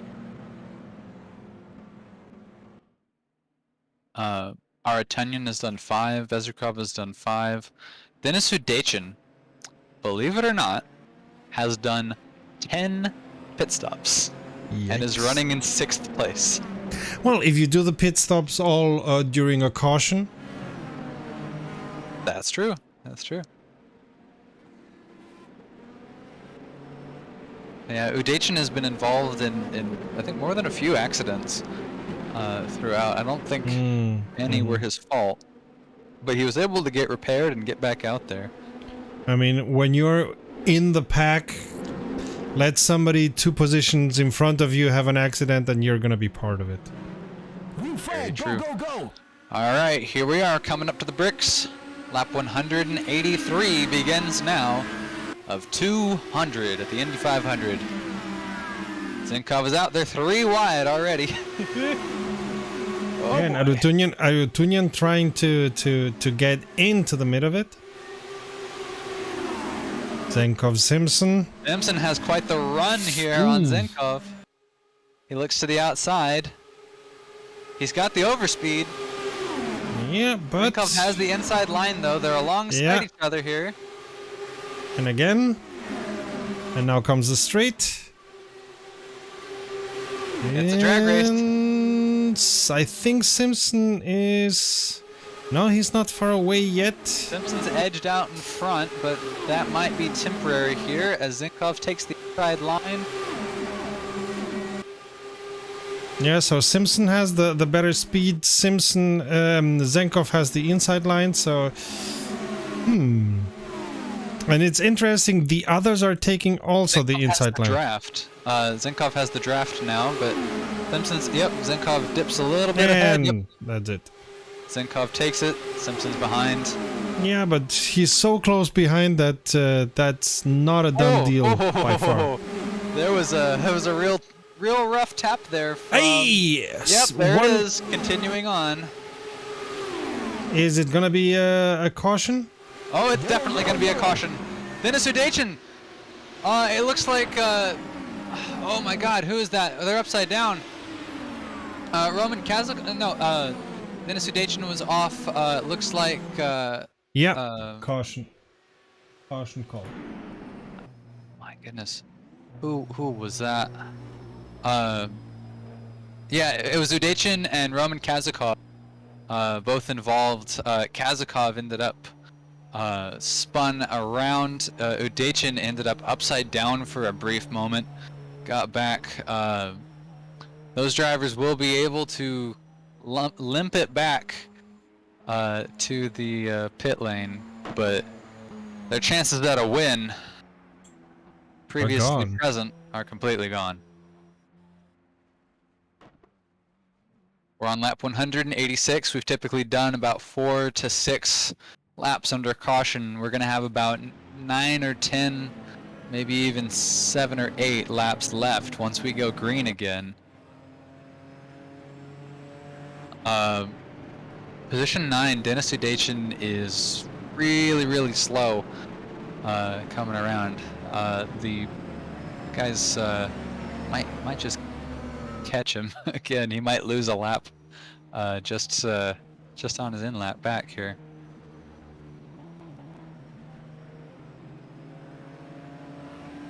Yeah, again, not where he wants to be. And Udachin in Sector 2, he just did his personal best Sector 2 time, I think, so. Dang.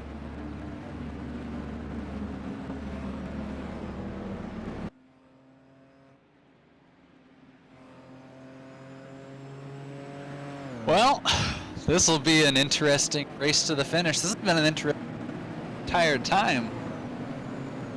I don't think there's been really a dull moment throughout. A whole lot of shaking going on. Most certainly. At the brickyard. Oh, go ahead. And not in the original meaning of that sentence when the song was composed. Indeed. Roman Kazakhov is having a hard time keeping his car even in a straight line to get it back to the pits.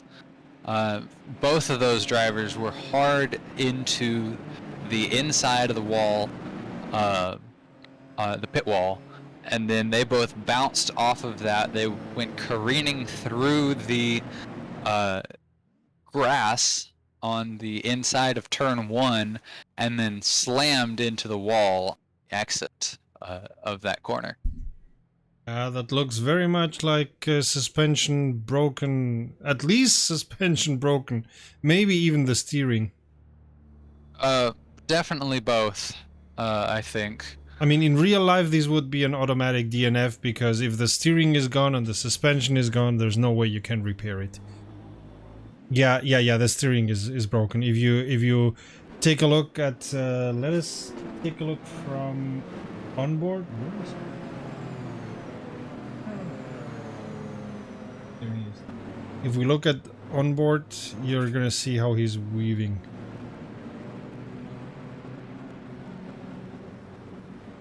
Anyway, even if he doesn't DNF, Wall there. even if he doesn't DNF, he's not gonna exactly be the first.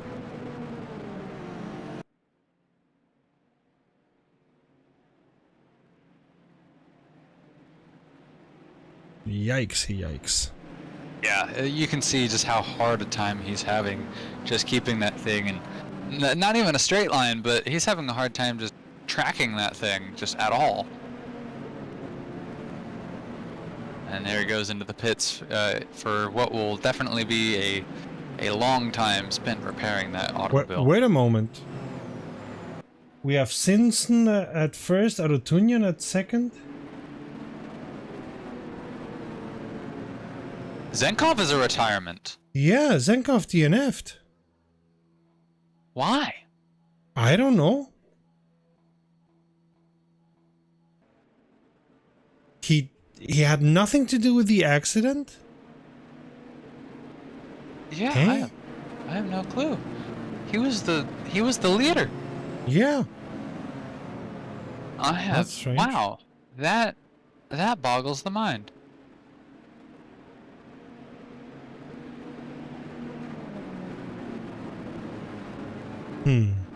Wild.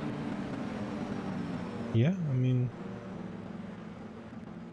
now we have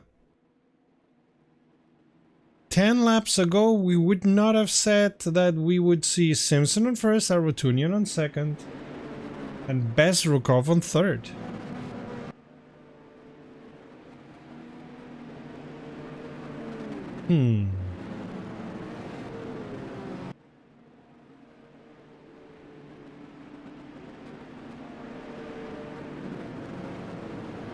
Arutunian, by the way, with the most fuel, which may or not may have anything to do with anything. Do they use different fuel mixes on the IndyCar cars? These cars specifically, I do not know. I think so. Okay. I think so Arutunian would have the possibility of putting a high consumption, high power fuel mix in. I think so. Yeah, I think you're right. I mean, I don't know enough about IndyCar to know. So if you say that it's this way, I believe you. And that would mean that Odachin in pits, and that would mean that of course you can. Whoa! Somebody's smoking a lot, going out of pit. That could be an advantage for Arutunian. Especially as there aren't any lights are off on the pace car, as there aren't that many laps left. 10 laps, I suppose, at the end of the caution. Hey, somebody we haven't talked about in a bit, but talked about a whole lot before. Alexei Salvayev has moved fourth position here on lap 190 of 200. He's in a good spot.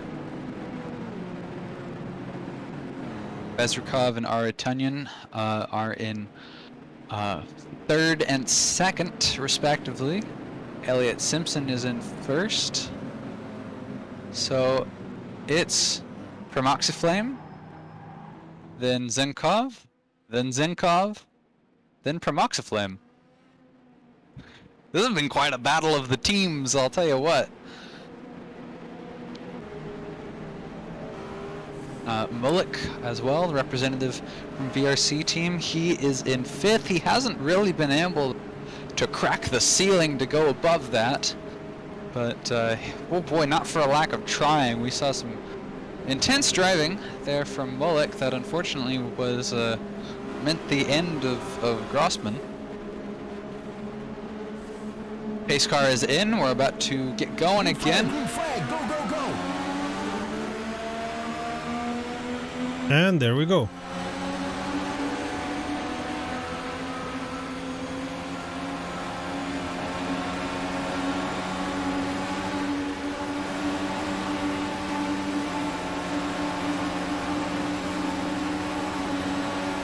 Oh no! No, and there goes Mullick! Oh, Mullick! Hard into the wall. There's no yellow flag. It's still going. It's still green. oh, It's still green, everybody. We're still racing. okay. That's strange.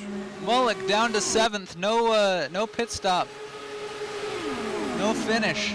It continues green to the end. Simpson is still out in front. Artunyan is close behind. Bezrikov is close behind. Salvayev is in 4th. Girichenko has moved up into 5th and is right behind Salvayev. He's making a move. He's going down the end. Can he get it done? It's a drag race up to the corner. Oh, it looks like Salvayev is going to... Oh, no, they're alongside each other. Girichenko forces his way Bezrikov alongside hit each the other. wall hard. Who's that? Bezrikov hit the wall hard, like really Oh, yes, hard. he did, and he's lost a lot of speed. It looks like Salvayev's catching up to him. He's going to look towards the inside. Salvayev makes it around Bezrikov. Lap 193 of 200 here. We're coming really close to the end.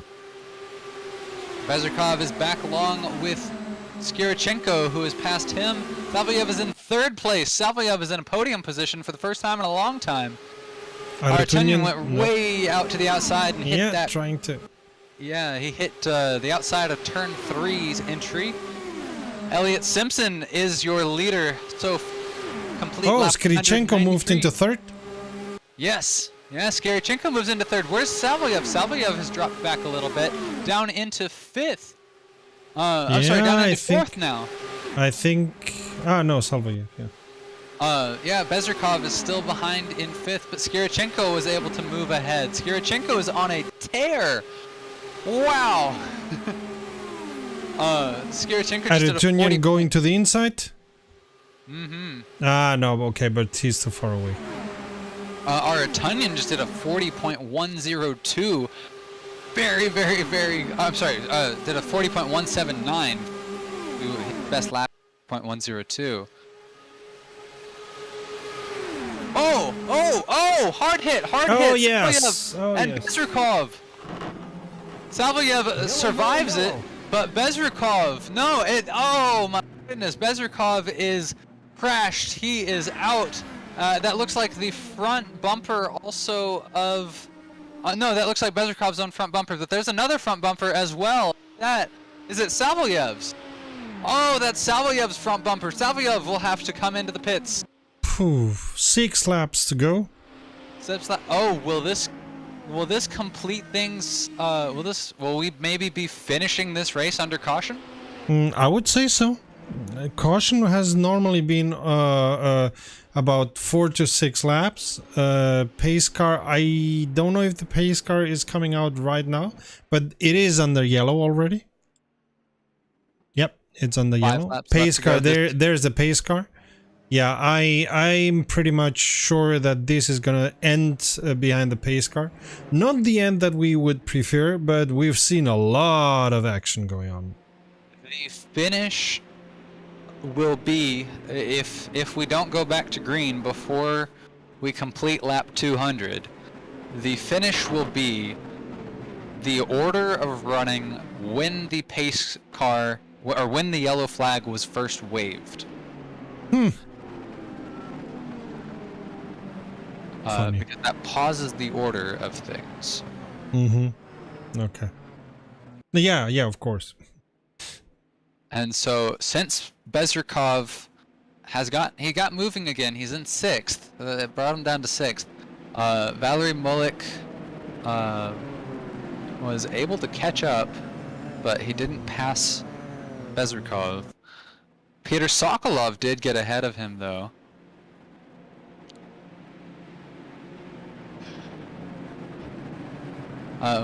We have also, just on another note, we have gotten word on some level of why Zenkov retired. But we don't understand it.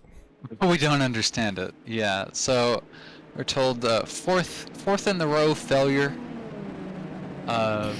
which a failure of some sort might be a mechanical failure. Or maybe of his racing wheel. Yeah, it could be like physical hardware and equipment IRL that failed. His internet may have cut out. That's a possibility as well.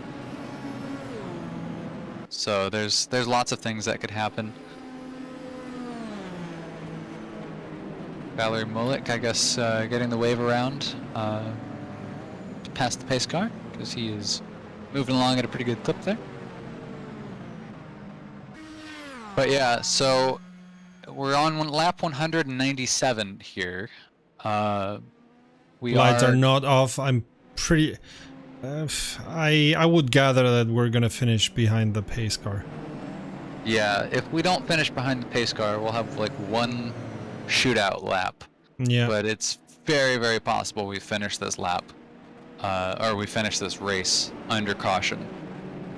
And so, your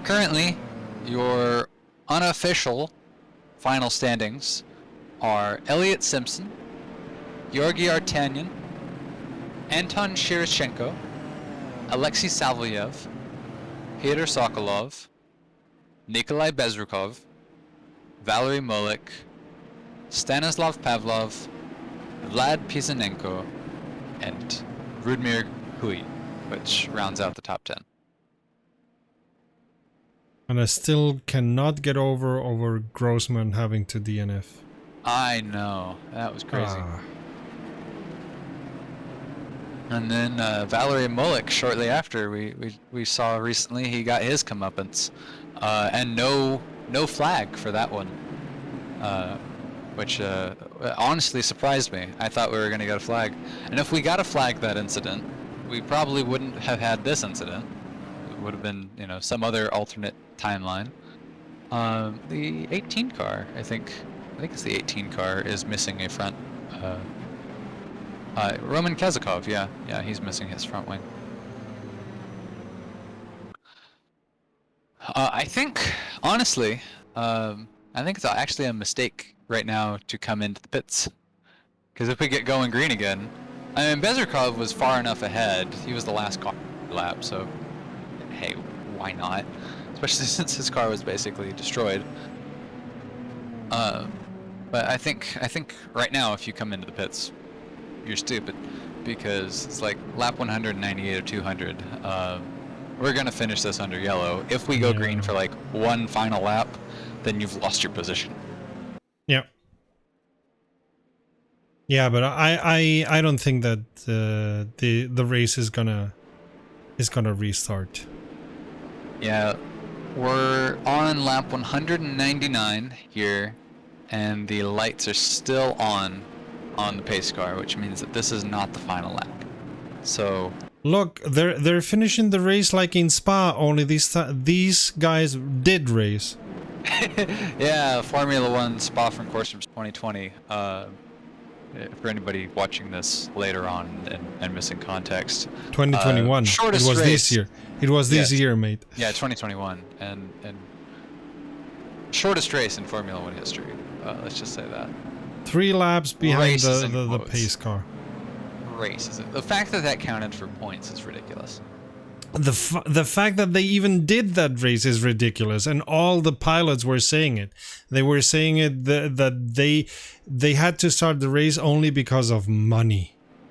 Yeah, it was so that they could technically say, oh well, you know, you paid for your tickets, so.